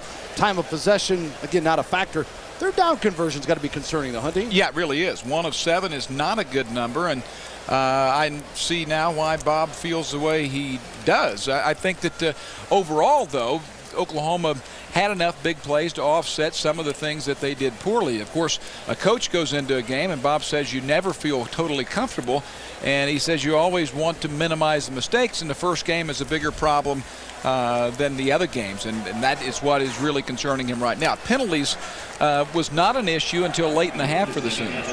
And Oklahoma, again, spreads it around. 8 different receivers have made catches tonight. I think we mentioned earlier about how many receivers, 16 or 17, had caught touchdown passes last year. 20 receivers made catches last year, and almost every one of them getting into the end zone at one time or another makes it very difficult to defend this team. And the kickoff to Sanchez of UTEP takes it a yard deep in the end zone. Stumbles at the 10. Driven down at the 14-yard line. McCoy is there as well as Williams, and let's go down to Gary Reasons. Well, Bill, when you talk about Gary Norton, his UTEP Miners, you know, his self-assessment for his ball club coming into this season was, talk about their offense. They're going to throw the ball around the field. They certainly tried to do that tonight, not successful. Defensively, they're going to try to rush the quarterback and try to make him throw. They've gotten plenty of throwing from Josh Heupel. But special teams is something they thought they could do a lot better of this year, and they haven't accomplished that. He said they try anything they have tonight. The field position snake has bit them very hard tonight, and they really haven't got anything going. Bill? Thank you, Gary. 1st and 10 at the 14 for UTEP, so that field position situation again. And Perez. I like Oklahoma to dominate in the 3rd. Tipped at the line of scrimmage, intercepted, Thatcher, 20, 15, 5, touchdown! Oklahoma, there's another flag. Thatcher. Good call, partner. I didn't know you meant instant. We said they had the headset on down there. Gary must be passing that thing around down there. Well, it'll come back, but it will not nullify the interception, and a terrific big play by Rocky Kalmus. Here's the guy that won't get much recognition, but watch 20. Middle of your screen, get the hands up right there. 6'3" frame, lean body. He is a player to be reckoned with, not only on the run, but just in any situation, because he has such a feel for the game, and a terrific job by Thatcher, a Norman product, who, Bill, I thought one of the more remarkable facts is that he started against Nebraska as a running back. And so here he is, Kalmus causing the play, and Thatcher finishing it off. That angle, it appears like Kalmus is actually right on top of Perez. He actually was quite a ways back, and it kind of gives you that when you tell players that when you see the ball be thrown, get your hands up no matter where you are. It's a perfect example of how you just might deflect it, but even if you don't deflect it, it's like you said earlier, you might distract enough to cause the interception. This time he directly caused it. Wilson Guest guilty of that hold, I believe, but I believe also the point was that Calamus has a terrific feel for the game. Back to the goal line, and loose ball, fumble. They rule touchdown, though. So take that. And Oklahoma with Heupel coming back to take care of business on his own. Well, the defense responded very quickly, and the offense did as well. So far I can say I told you so. But I want to see that it was a beautifully executed play. The blocking is there. The velocity on this ball is there as they go over the top. Savage. In stride. And I think that's a good call that it's a touchdown, but it's a bad call that he didn't give the touchdown at that point, but waited 3 seconds later, because at that point the ball was loose. Yeah, as soon as he crosses the plane with the ball, it's a TD. Duncan makes no mistake, and Oklahoma gets 28 seconds into the third quarter, and it's now 34-7. One more time, Savage. Savage comes and he will run a post route. You get Mackey underneath here, you get Savage on top.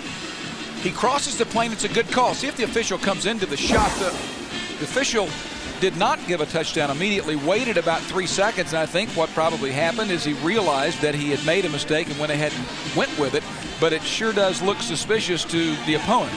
Yeah.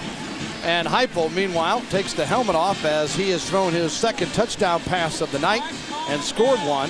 Savage gets his first score of the season. All right, let's see if he actually was across the line for a touchdown. At that angle, you can't be certain because you have to be straight down the line to tell for sure.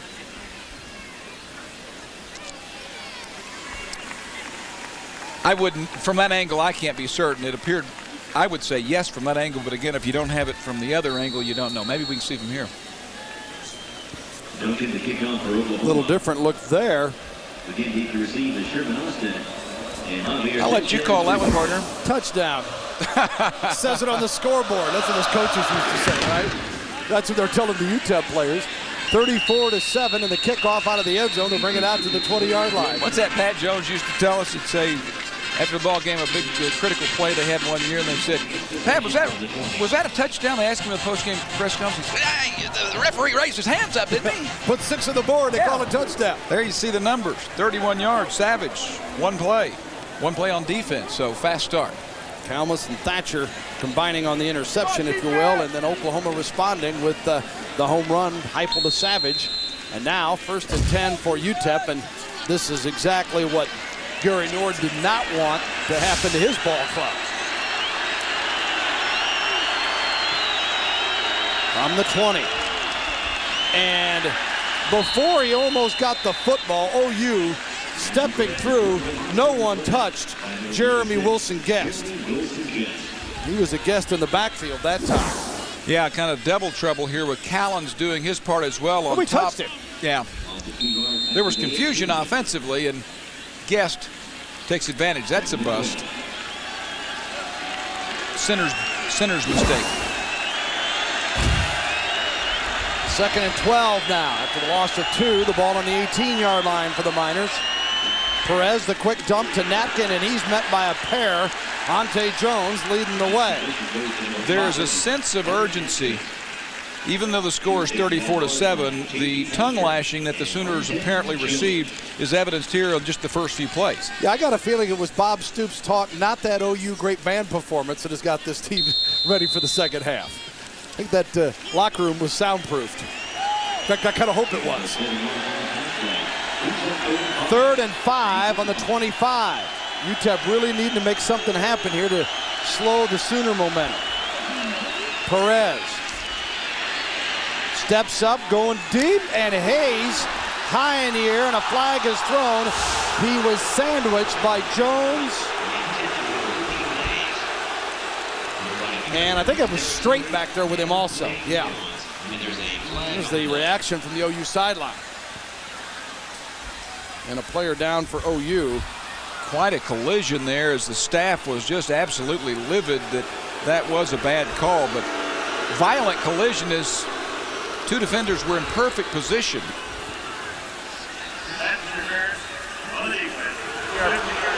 First down. Ante Jones, one of the Sooners down, and Bill, if I'm not mistaken, Strait is down as well.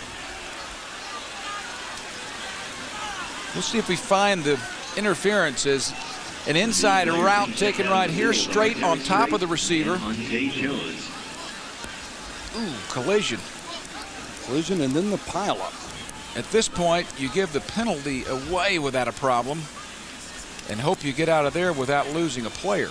Oh, and Mays actually got the better of the deal, and it was a violent blow to him, but he came down on top of Jones, who I believe was on the bottom, and then sandwiched actually in between that was Strait. You know, the way they're holding, I've learned not to speculate, so I won't say that I think it's a cramp by the way they're holding him. So I hope you are right, but let's take a brief time out. I'm not going to say it. It could be wrong. Bob Stoops heads to the sideline. We'll go ahead and make our medical diagnosis among ourselves and take a brief time out. We'll be right back with it. Oklahoma 34, UTEP 7.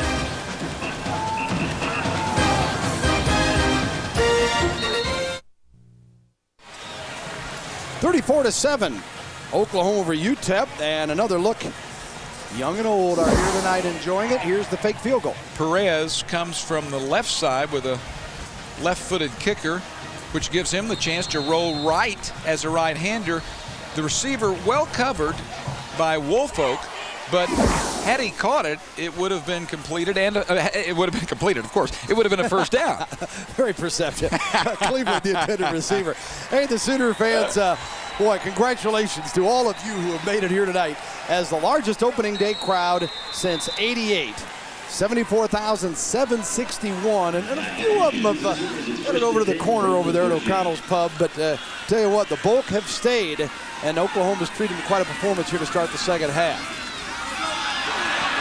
Here is Works, and living up to his name as he rambles, and Merkins finally brings him down, but not until he gets out to the 18-yard line and picks up 5.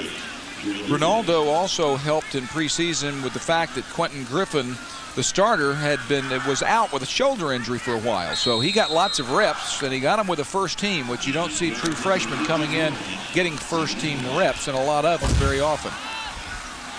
2nd and 5 at the 18.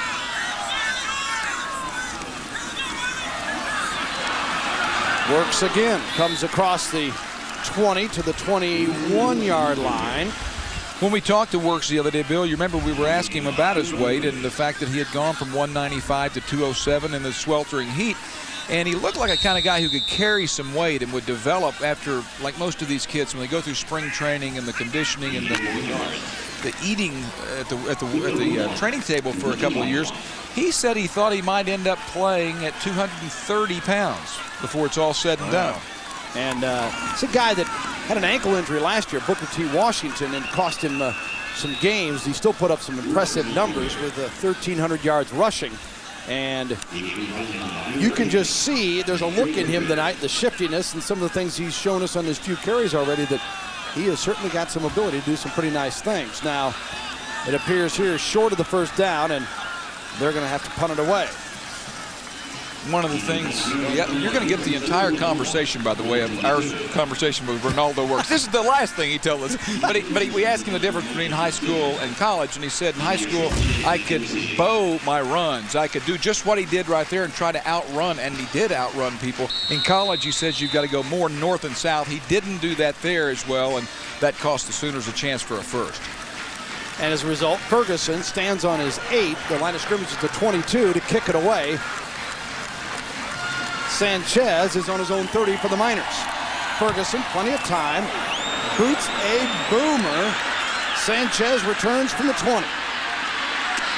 Got 5, got 6 or 7, and then meets the wave of Oklahoma tacklers to come down on the play. And a 52-yard kick by Jeff Ferguson, who was 4th in the Big 12 last year at 42 yards a punt, and an honorable mention all-conference pick. And that OU net punting game was among the best in the country.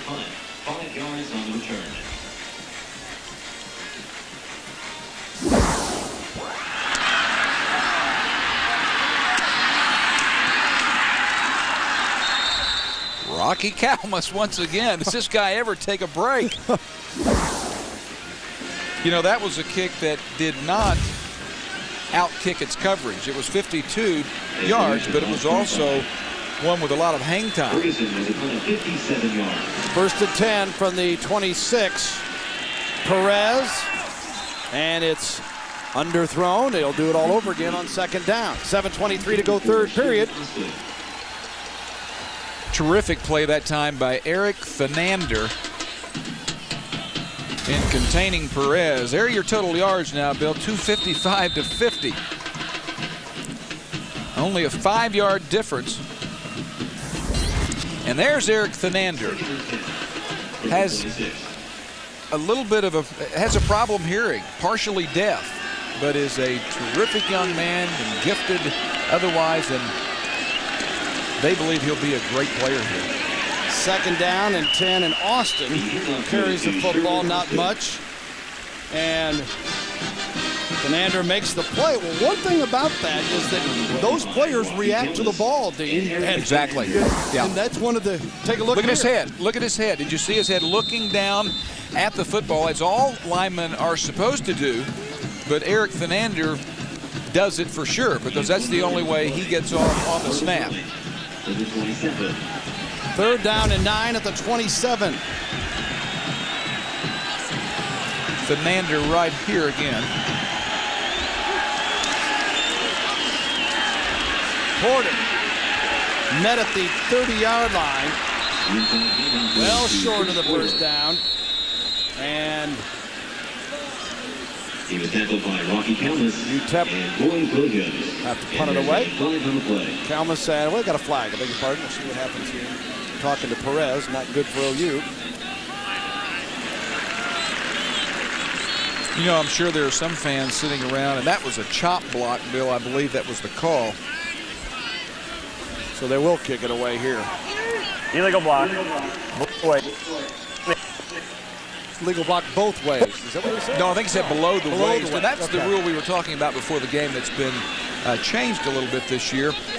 What they're basically trying to do is prevent wide receivers from coming in motion and cracking back on players above the waist. And they've extended the zone from 5 yards to 10 yards that you can't do that. Trying to clean it up as best they can. Yeah, they've actually made a couple of good changes. Sometimes I wonder about some of the changes. Thatcher from the 20. 25, tried to dance around one and not going anywhere, even though giving great effort on it by J.T. Thatcher. And Oklahoma will take over there. We'll take a brief break. Sooners with a 34-7 lead over the Miners.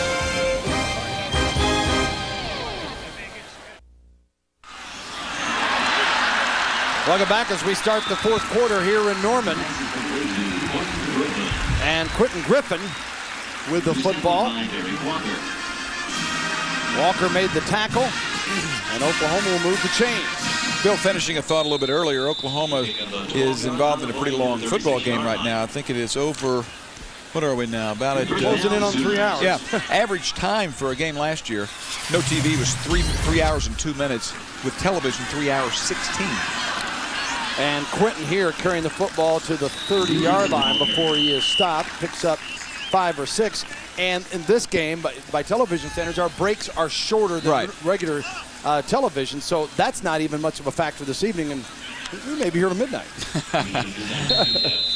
Well, with offenses becoming more, the one back, the passing offenses, they're not all as open and as wide open as Oklahoma's, but people are just throwing the football more, and there means incompletions and the clock stops. The NCAA changes rules every year, and they try to do everything they can to shorten games.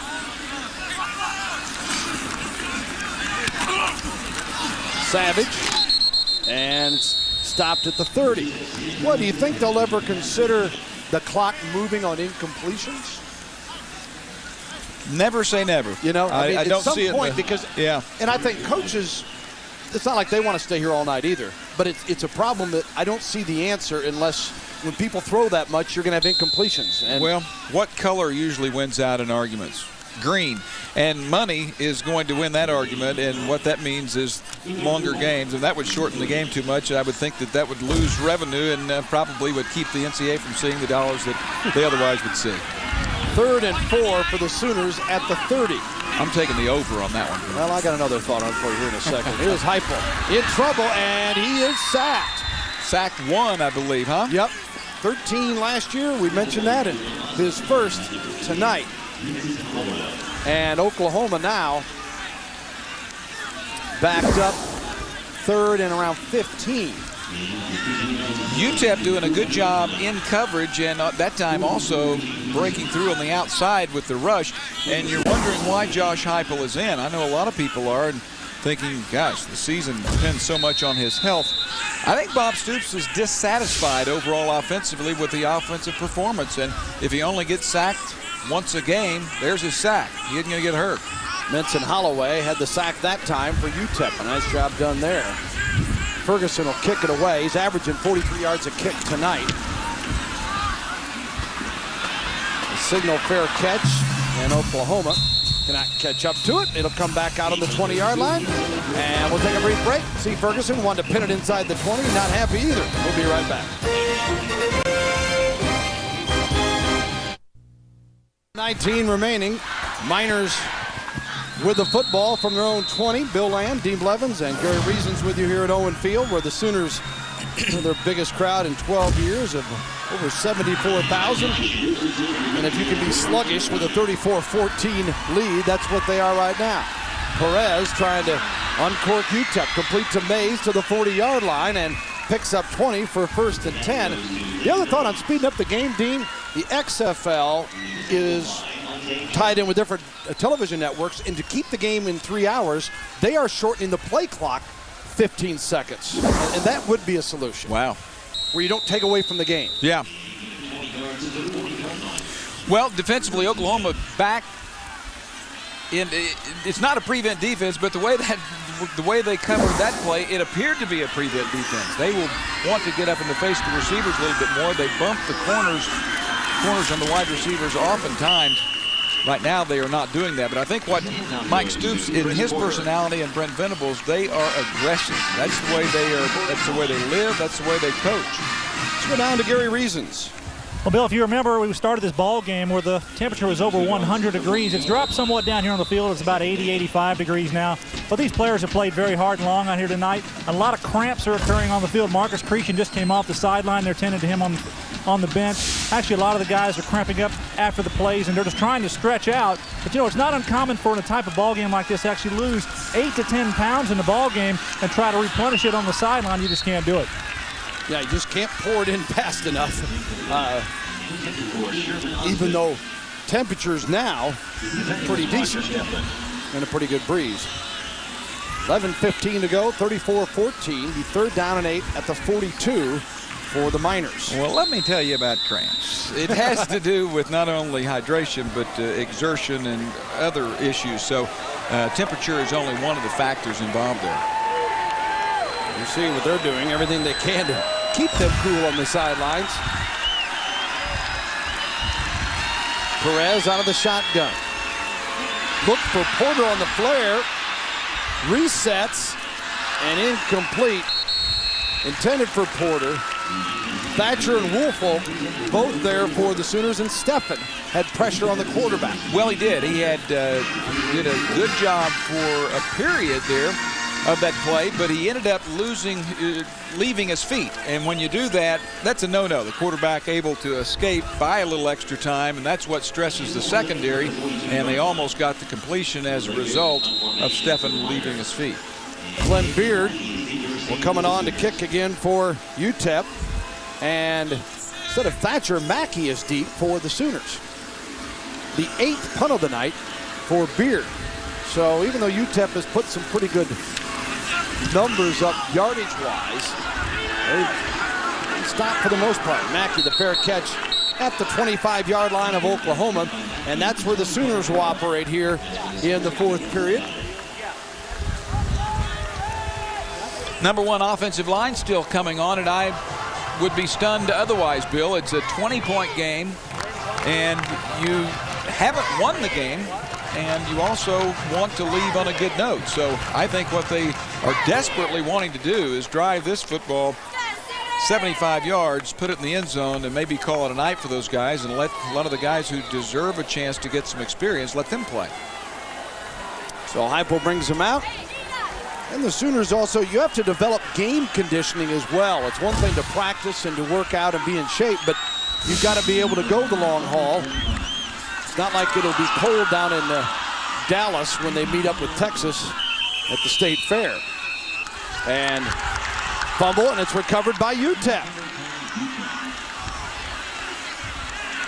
I think Jackson's the one that came up with the football, and UTEP will get another golden opportunity.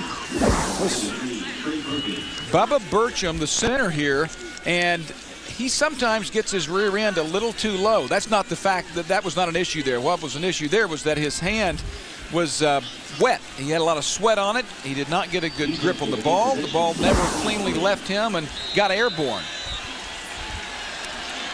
And now the Miners. Again, 10:54 to go in the ball game. And OU not celebrating by any means as UTEP really being stubborn. Here's Perez.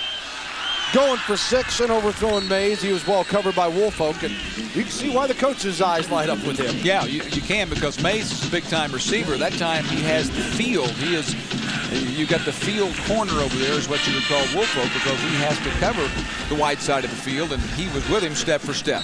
Mays, a second-team all-conference pick in the WAC last year with 60 receptions, and that's the second best in UTEP history. 881 yards, was 5th best in the league as Gary Nord, the first-year head coach of the Miners, on the sidelines. 2nd and 10 from the 23 of Oklahoma. Perez again going for the touchdown, and Mays had a little bit more room, but it still took quite a pass to get it in there. And we'll have 3rd and 10 coming up now. Michael Thompson here, locked in man coverage.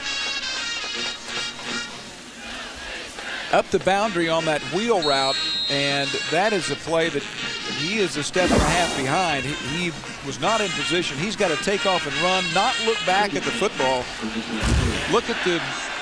Listen to the crowd, look at the receiver's eyes, and that's when you turn around at the precise moment. 3rd and 10 for Perez and the Miners. Drills it across the middle, an incompletion to Natkin. Sooners thought it might have been a completion and a fumble, but Natkin never had possession of the football. Here's how effective Natkin is. It seems as though Oklahoma has really shut him down for a while, yet I believe Don King, 7 receptions. You know, Bill, when Gary Nord was the offensive coordinator in '95 and Schnellenberger came to town, Schnellenberger's first press conference, I remember him saying that the tight end is our focal point. We're going to get the ball to him. They indeed did that year with Steven Alexander, a terrific player in the Oklahoma scheme. But that's been Louisville's and Schnellenberger's philosophy all along, and continues to be Nord's. And every tight end will tell you, so the broadcasters are always open. 4th and 10 from the 23, and the 40-yard field goal attempt is no good. No good by Ricky Bishop.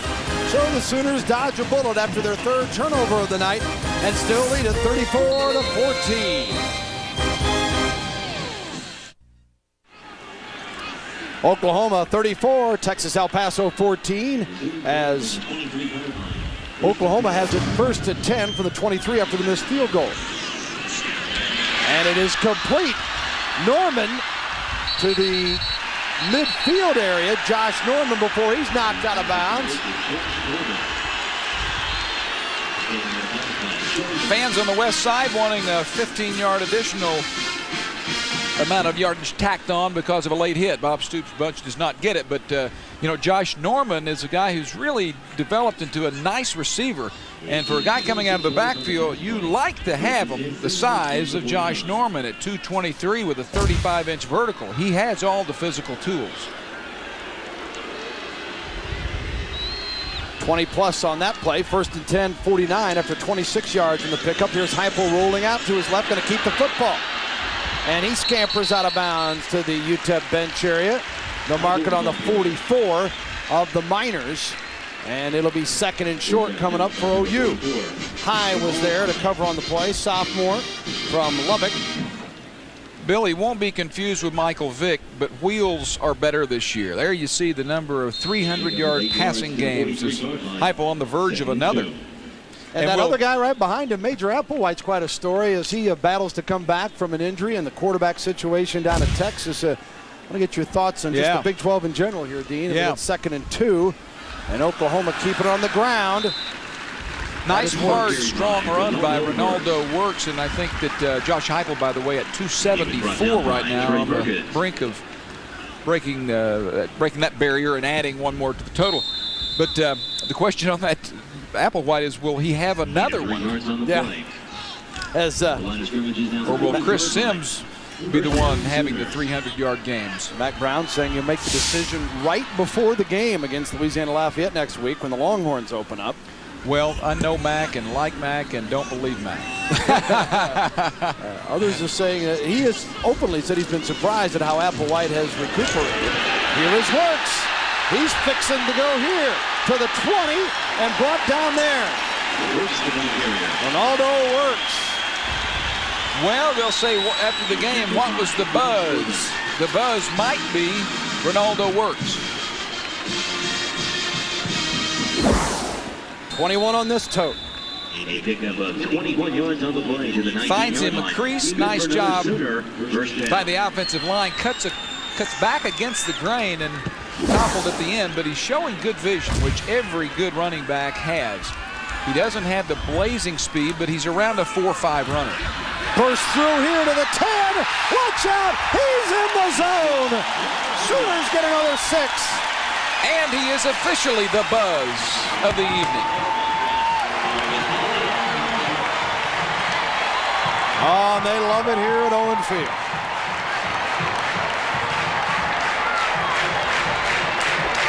Freshman from Tulsa, Booker T. Washington, his first college touchdown. Ronaldo is smelling the goal line, sees a hole, and just darts through it. I don't think that he was going to be stopped by arm tackles, Bill. 19-yard touchdown scamper. Duncan's point after splits the uprights. Coach Mangino with a pat on the back for the freshman Works, and the Sooners make it 41-14. I was about to refer back once again as we see this play for Ronaldo Works and say that he is a soft-spoken individual. That would be referring back to that same conversation, so I won't. But watch him pick the knees up. Some guys who run 4.5 play at a speed of 4.5. Some guys who run 4.4 play at a speed of 4.6. This guy plays fast. I'll tell you what, I think I would talk to him for another hour next week if he's going to play like this. For crying out loud, we're going to need some more material. Well, yeah, if the game's going to be 5 hours, we do need some stuff. Can you set that up? By all means. Sure, we'll be happy to visit with his performance here tonight. Well, you know how fans are. There you see the numbers on the scoring drive, 112 at 5 plays, 77 yards. But fans, Bill, just die. They live for hope, for optimism, for someone who's going to give them something new, and that's what they see in Ronaldo Works. Well, and one of the unique things about this state is without a major league sports franchise, your college programs, whether it be Oklahoma, Oklahoma State, or Tulsa, your Division I schools, really get the focus. And obviously, in a football state, it starts right here, and certainly with the University of Oklahoma and their tradition. And you see something like that from a freshman on an already pretty good football team, and you can't blame folks for getting fired up. Just shows that they're justified. Oklahoma to kick it off. Duncan. Pretty good into that breeze to the 3. Yeah, and number 3, Austin, brings it out to the 21-yard line where the Miners will operate with 9:13 remaining here in the fourth quarter. Well, speaking of the Big 12, this UTEP comes out here. Nebraska, of course, picked number 1 in the country and a winner today over San Jose State. Texas A&M, a pretty decent performance, even though they fell at Notre Dame. Texas yet to play. Who do you like? Is it an obvious Nebraska and then the rest, or Is there some evening up there? I don't know if it's Nebraska and the rest. I love Nebraska's squad, and I said last year after I was able to call the Fiesta Bowl that the way they played there, that they would be the preseason pick to be the #1 team in the country, and I'll stick with that. Kansas State is for real. They've got some things. I think losing Semino, they lose some things defensively. At least they did in that first game. That they need to shore that up. But they have talent, they have coaching, and they have that same schedule. Texas, Bill, is going to have to prove it, but they certainly have the talent down there to go. I thought Texas A&M played pretty well today. You know, for a team that got beat to a questionable Notre Dame team, I thought they played pretty well. Boy, doing pretty well. That run by Natkin after the catch was nothing short of sensational. And the whole picture of the game, it may not mean much, but the things that were said about him coming into this game certainly have held to form. You mentioned the number of receptions, and Gary Nord talked about how tough he was, and he proved it there. First attempt from the 33 after he picked up 13, and he earned most of it himself. Here's Kalmus with the pickup. Rocky to the 15. And he's showing a little bit of that running back skill from his days at Jenks High School. And Thatcher's the one that caused it. Well, the secondary has given up some receptions, but they have had a lot of good collisions back there, and finally they have jarred the football loose, and Kalmus the recipient. And he did turn into that running back that you saw back at Jenks High School. Boom, Thatcher with the hit. Kalmus says, thank you very much. I don't know how long Natkin had that ball, but I didn't see Nord jumping up and down over there screaming about the call. Let's take a look one more time. Yep, he had possession of it. That's not Natkin, I'm sorry, but he did have possession. Knapp, the backup tight end. Right. Sometimes they go with two tights. First and 10 at the 12 for Oklahoma. Heupel hands it off to Works. Works pulls a couple with him down to the 5-yard line. So Ronaldo Works in. Hey, maybe a couple tonight, huh? The best thing that's happening with Ronaldo Works' success is that gets the attention of number 22, Griffin. Now, he's a guy who practices hard. I mean, he's a good kid, but there's nothing like having some competition back there, especially when it's a young gun coming in. Second down and 3. Works again. Look at the power. Works, not to be denied. Touchdown! Oh my gosh, what a run!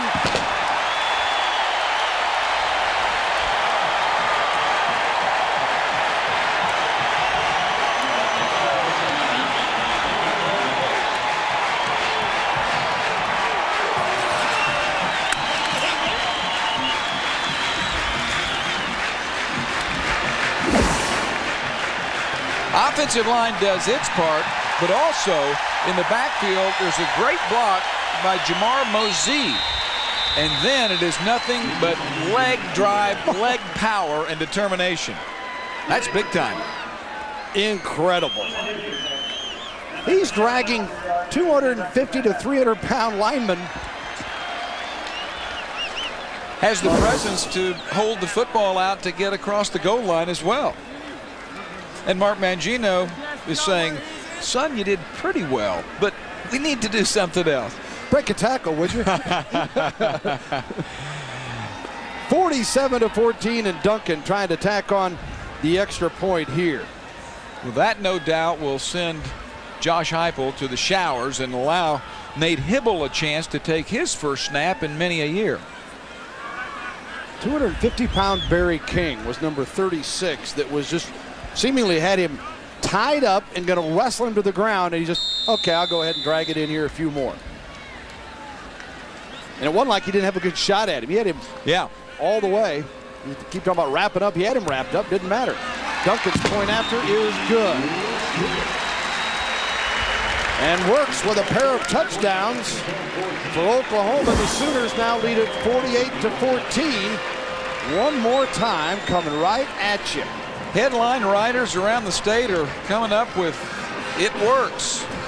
Hopefully they'll have something better than that, but that name will give them a chance. Look at this dragging of multiple players. Yeah, Barry King had him, and then at one time, Young was also there. And you know, I guarantee you the fact that he was here this summer and became comfortable in the system and became a much stronger player has everything to do with that touchdown. And Dean, when a group of linemen makes the initial push and then they see a guy like that carry it on in, that can only fire them up to say, hey, we got a guy like that back there. All we got to do is give him a crease. High school wrestler, I guess. I didn't get to ever see him wrestle in high school. Washington? Yeah, Kenny Mundy, the former OSU Olympian, coaching him. Looked like a wrestler. It was like, I'm not going to be taken down. Yeah. Period. Sooners had a great wrestler in its secondary last year, and Rodney Rideau out of Midwest City, who was terrific. They should have given Works another point for the escape there, right? Don't you still get one for the escape? I haven't done wrestling in a while. It did remind you of a grappler. 7:54 remaining, and Oklahoma now 48-14. So Jack Spates is a great recruiter. I wonder if he can recruit someone already on campus. He's on the sideline down there, isn't he? Jack going down there. I think I'd say, let's see. Bowl game season. Look at you in January. I remember watching some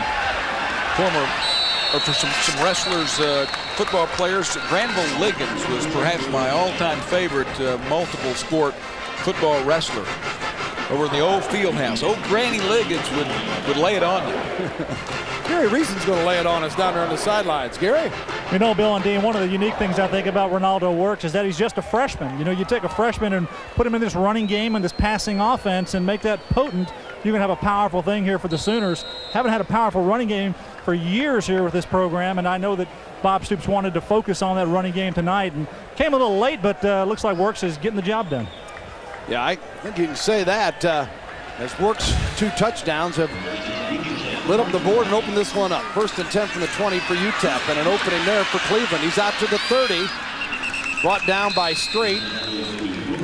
That's good to see he's back in the game. So Strait obviously is okay, and hardly hobbling there either. Good opening up here by the UTEP line.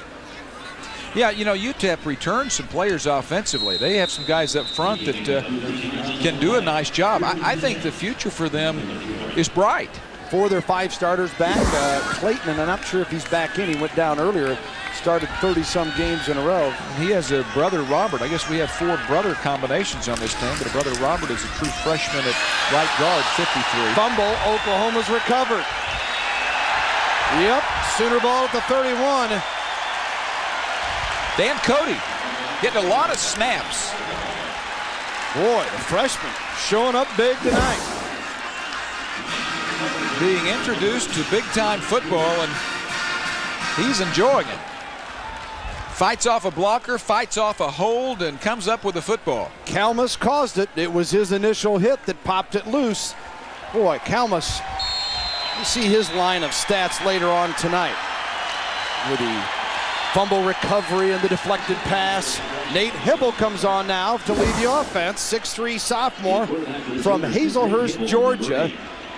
Cody taking a seat after bringing the ball back to the offensive side, and Hibble lofts it, incomplete, and no flag.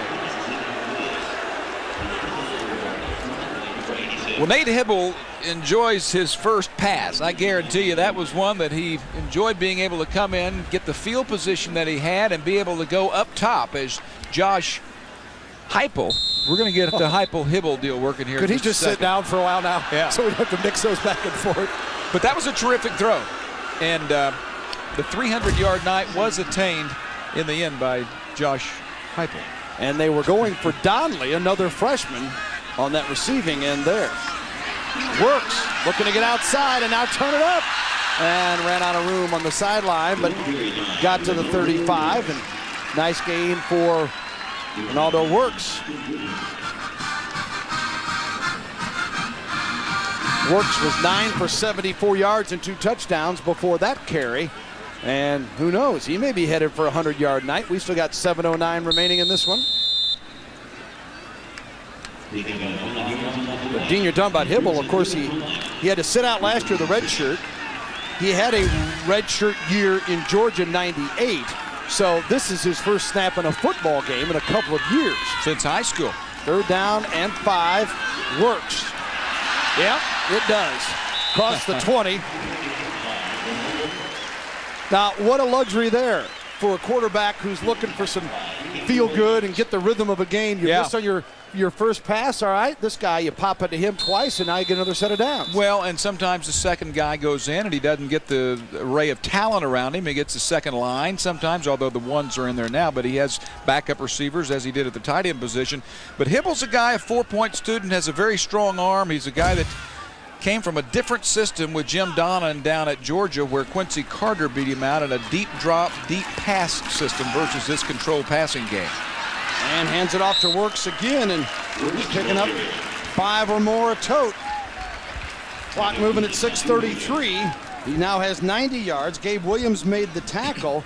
And the other part of this is Oklahoma, am I right, led every game last year and could not maintain that lead. Exactly. And when you get to this point, with this one, the outcome is not in doubt, but you want to be able to put a game away and put the clock away. And it's nice to have that option now. And Bill, they talked about that all during the off-season training, during spring ball and also during the summer conditioning, to be physically and mentally tougher late in ball games.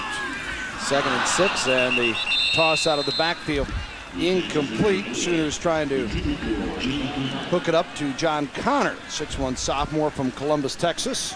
I thought Chuck Long had a great description yesterday, the former Iowa superstar who understands quarterbacks as well as anyone in the country, of course, and he's now the quarterback's coach here. And he said Nate really has to reinvent himself because of the system he used at Georgia is so much different than this, and the transition has taken time, but he is doing it really well right now, and the sky's the limit. 3rd and 6 for Hibble here. The ball at the 15-yard line of the Miners. There's a bullet to the 1-yard line before the receiver is knocked back. And on the catch that time for Oklahoma, Steenhook, 6'4", 204 sophomore from Tulsa. You want to know why 65,000 people are still in the stands? They want to see this guy's arm, and they want to see this pass right here. Nate Hibble has a rocket, and he rocketed that ball on time and on target. He looks like physically another number 8 that played at Oklahoma, not in that uniform, but with Dallas, in Troy Aikman. He's not Troy Aikman, but he has some similarities. 5:39 remaining, and it is 1st down and goal from the 2. Work spins. This time UTEP's ready for Ronaldo and stops him at the 2. No gain. Bill, I go back to the Aikman comparison, and again, this is not, he's not Troy Aikman now. Yeah. One of the people that I respect most around the Oklahoma program told me after watching him throw the first day at practice when he transferred over, he said this is the first guy that has looked like Troy Aikman that I can remember coming to this school in a long time, or even in this conference, because of his demeanor and his release and velocity. 2nd and goal now from the 3 officially. Works leading the block and dragged down around the 5-yard line.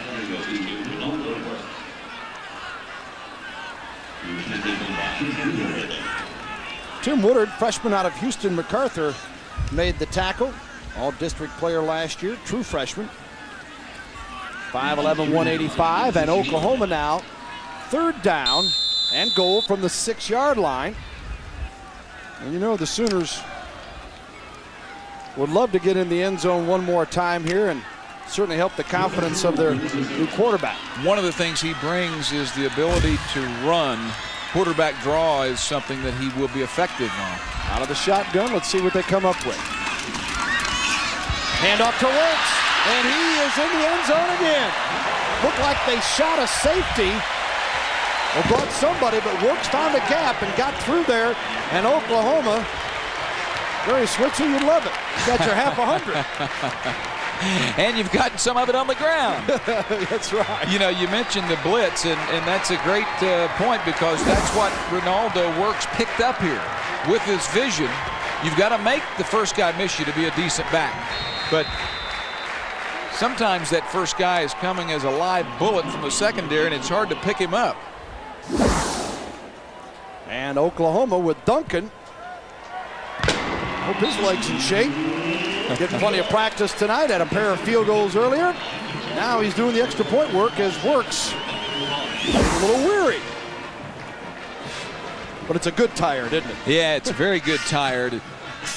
Oklahoma getting some other offensive linemen into the action, and Howard Duncan doing his job there, 68, the soft-spoken junior college transfer. He is trying to compete with Mike Skinner for that right guard position. More blocks like that, and he'll gain some more playing time. Tell you what, the carries that Works has got tonight, the performance he's had, I'll bet you every freshman next year is going to go, that guy came in the summer, I think I'll be in Norman in the summer. What time can I move in down there, Coach? Yeah. I mean, you talk about a guy that, by example, will bring some people to the campus early. There's Works' third touchdown tonight, 9 plays, capping off a 31-yard drive. Well, you know, the coaching staff can't insist that you come and work out, but you know how those deals are. And Bob and his staff are pretty convincing, even though they can't convince. Like I say, let's see, there was this guy last year that came down here from Tulsa. Let's see what he did. You make the call. 4:05 to go with it, 55-14 Oklahoma, and the kickoff coming up. If the game ends the way the Oklahoma's playing now, it will end up being a successful night because the Sooners were able to finish it off. And you brought it up earlier, they didn't do that last year, and this year they're starting off on the right track in that regard. Sanchez downs it.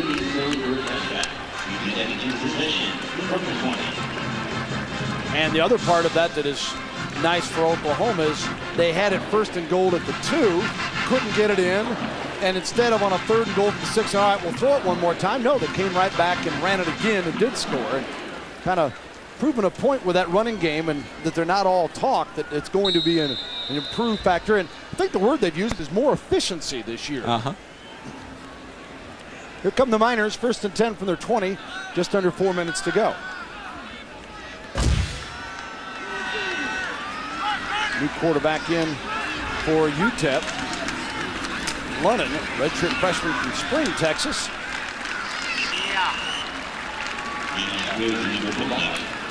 Cleveland, Rovan Cleveland carries the ball.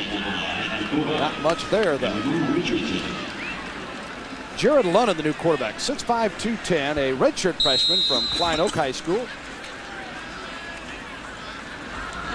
Sideline man Gary Reeves has probably seen him play a little bit.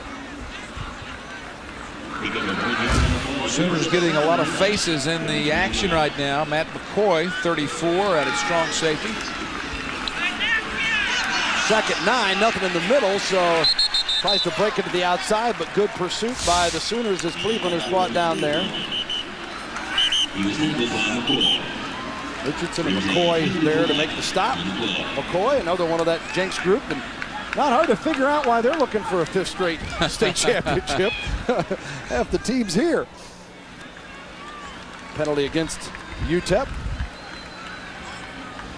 Trying to spot some of these new guys in down there. Britt Jackson, a senior defensive back out of California, is in. Holding on the offense. 10-yard penalty. Repeat 2nd down. Heard the call with 3:17 to go, and it'll be 2nd and 18 now. The ball on the 12. Oklahoma led it 17-7 after 1, 27-7 at the half, 34-7 after 3, and now 55-14. Quick, what doesn't look right out there defensively for Oklahoma, Bill? No Rocky Calmus. Oh, he'll probably come on to be a 12th man. Fumble. Then Oklahoma's got it at the 5. It'll be 1st and goal, Sooners. Ramon Richardson scrapes it up. Richardson comes up with it. Mentioned some names we haven't talked about tonight. And Richardson, senior from Broken Arrow, came out of NEO A&M, and he gets a big play. Well, and what will happen here is we'll watch the bobble, and 91 will pick it up, which shows us some athleticism here. But what happens is Ronaldo Works will catch him on the sideline and say, come on, you only had 4 yards to go. Did you see what I did?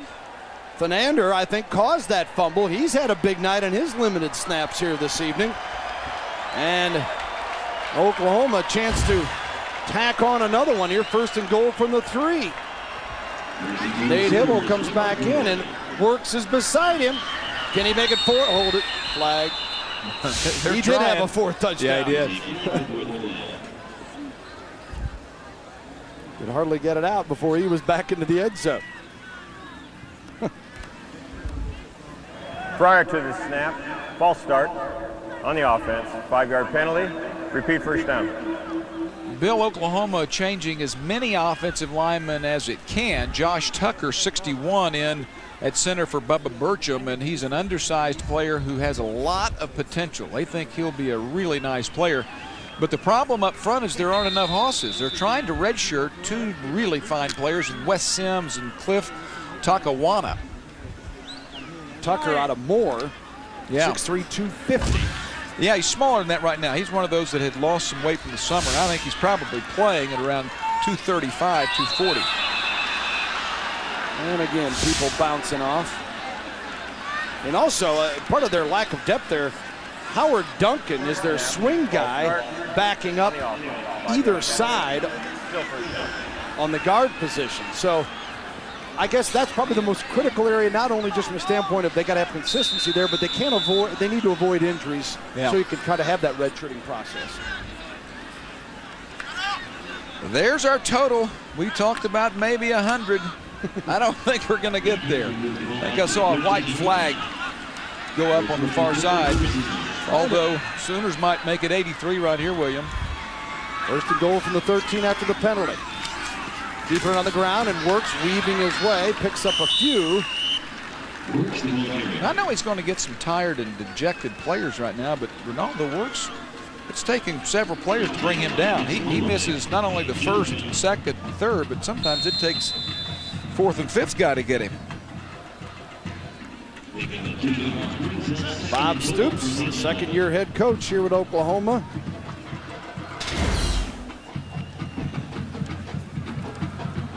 Interesting fella, an interesting background, having worked with some great coaches, and Hayden Fry and Bill Snyder and Steve Spurrier, and bringing a lot of that developed his own philosophy here. 2nd down and goal from the 11. Works again. And he is brought down at the 11-yard line by Holloway. Vincent Holloway. Eli Steenhook, 5, has been in and out of the lineup, a walk-on. Nice play by Holloway here. Watch 58.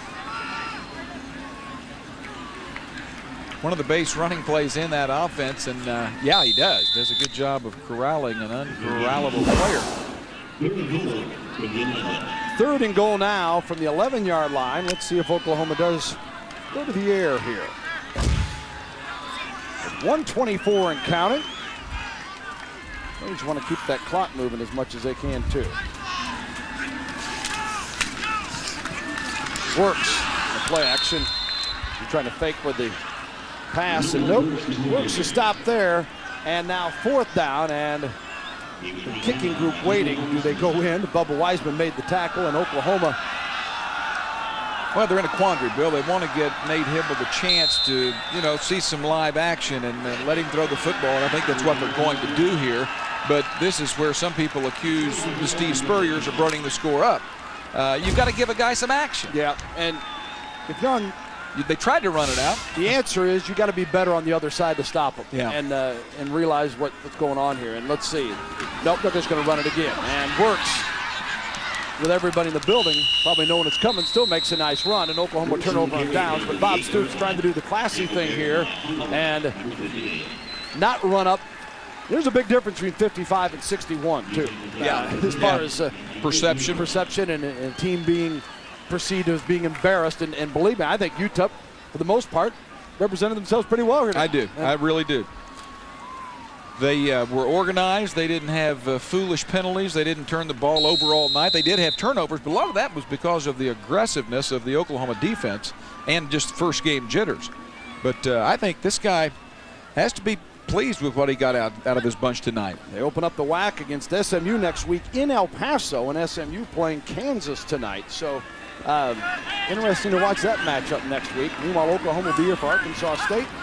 We'll have that one for you here on pay-per-view as well.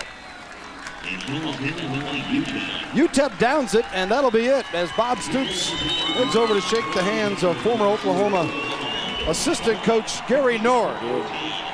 Bitter opening night for him, and a great opener for the Oklahoma Sooners. After a first half, the coach Stoops not real pleased. Certainly had to be much happier with the second half performance, and the final is 55-14.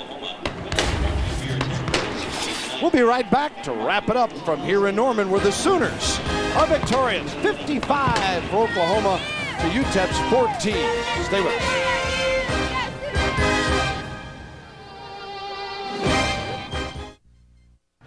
Oklahoma 55-14, and all in all, Dean, OU got to get a pretty good grade out of this one. Yeah, I think they do, Bill. I think the most important thing is they come out of this with a win, they come out of it with confidence, and they come out of it with no injuries that we're aware of. Hey, I want to thank a lot of folks that have helped us out here tonight, including our all-star crew up top here, Bob Go-Go Stevens, yes, Marty Sullivan, yes, the incomparable Don King, and yes, for Dean Blevins, Gary Reasons, and our entire crew, this is Bill Land saying so long from Norman. Once again, our final score, Oklahoma 55, UTEP 14. Remember, next week, the Sooners take on Arkansas State. Call your local cable operator and order the game early and avoid the rush. You've been watching coverage of the University of Oklahoma on pay-per-view, produced by Fox Sports Net. Adios, everybody.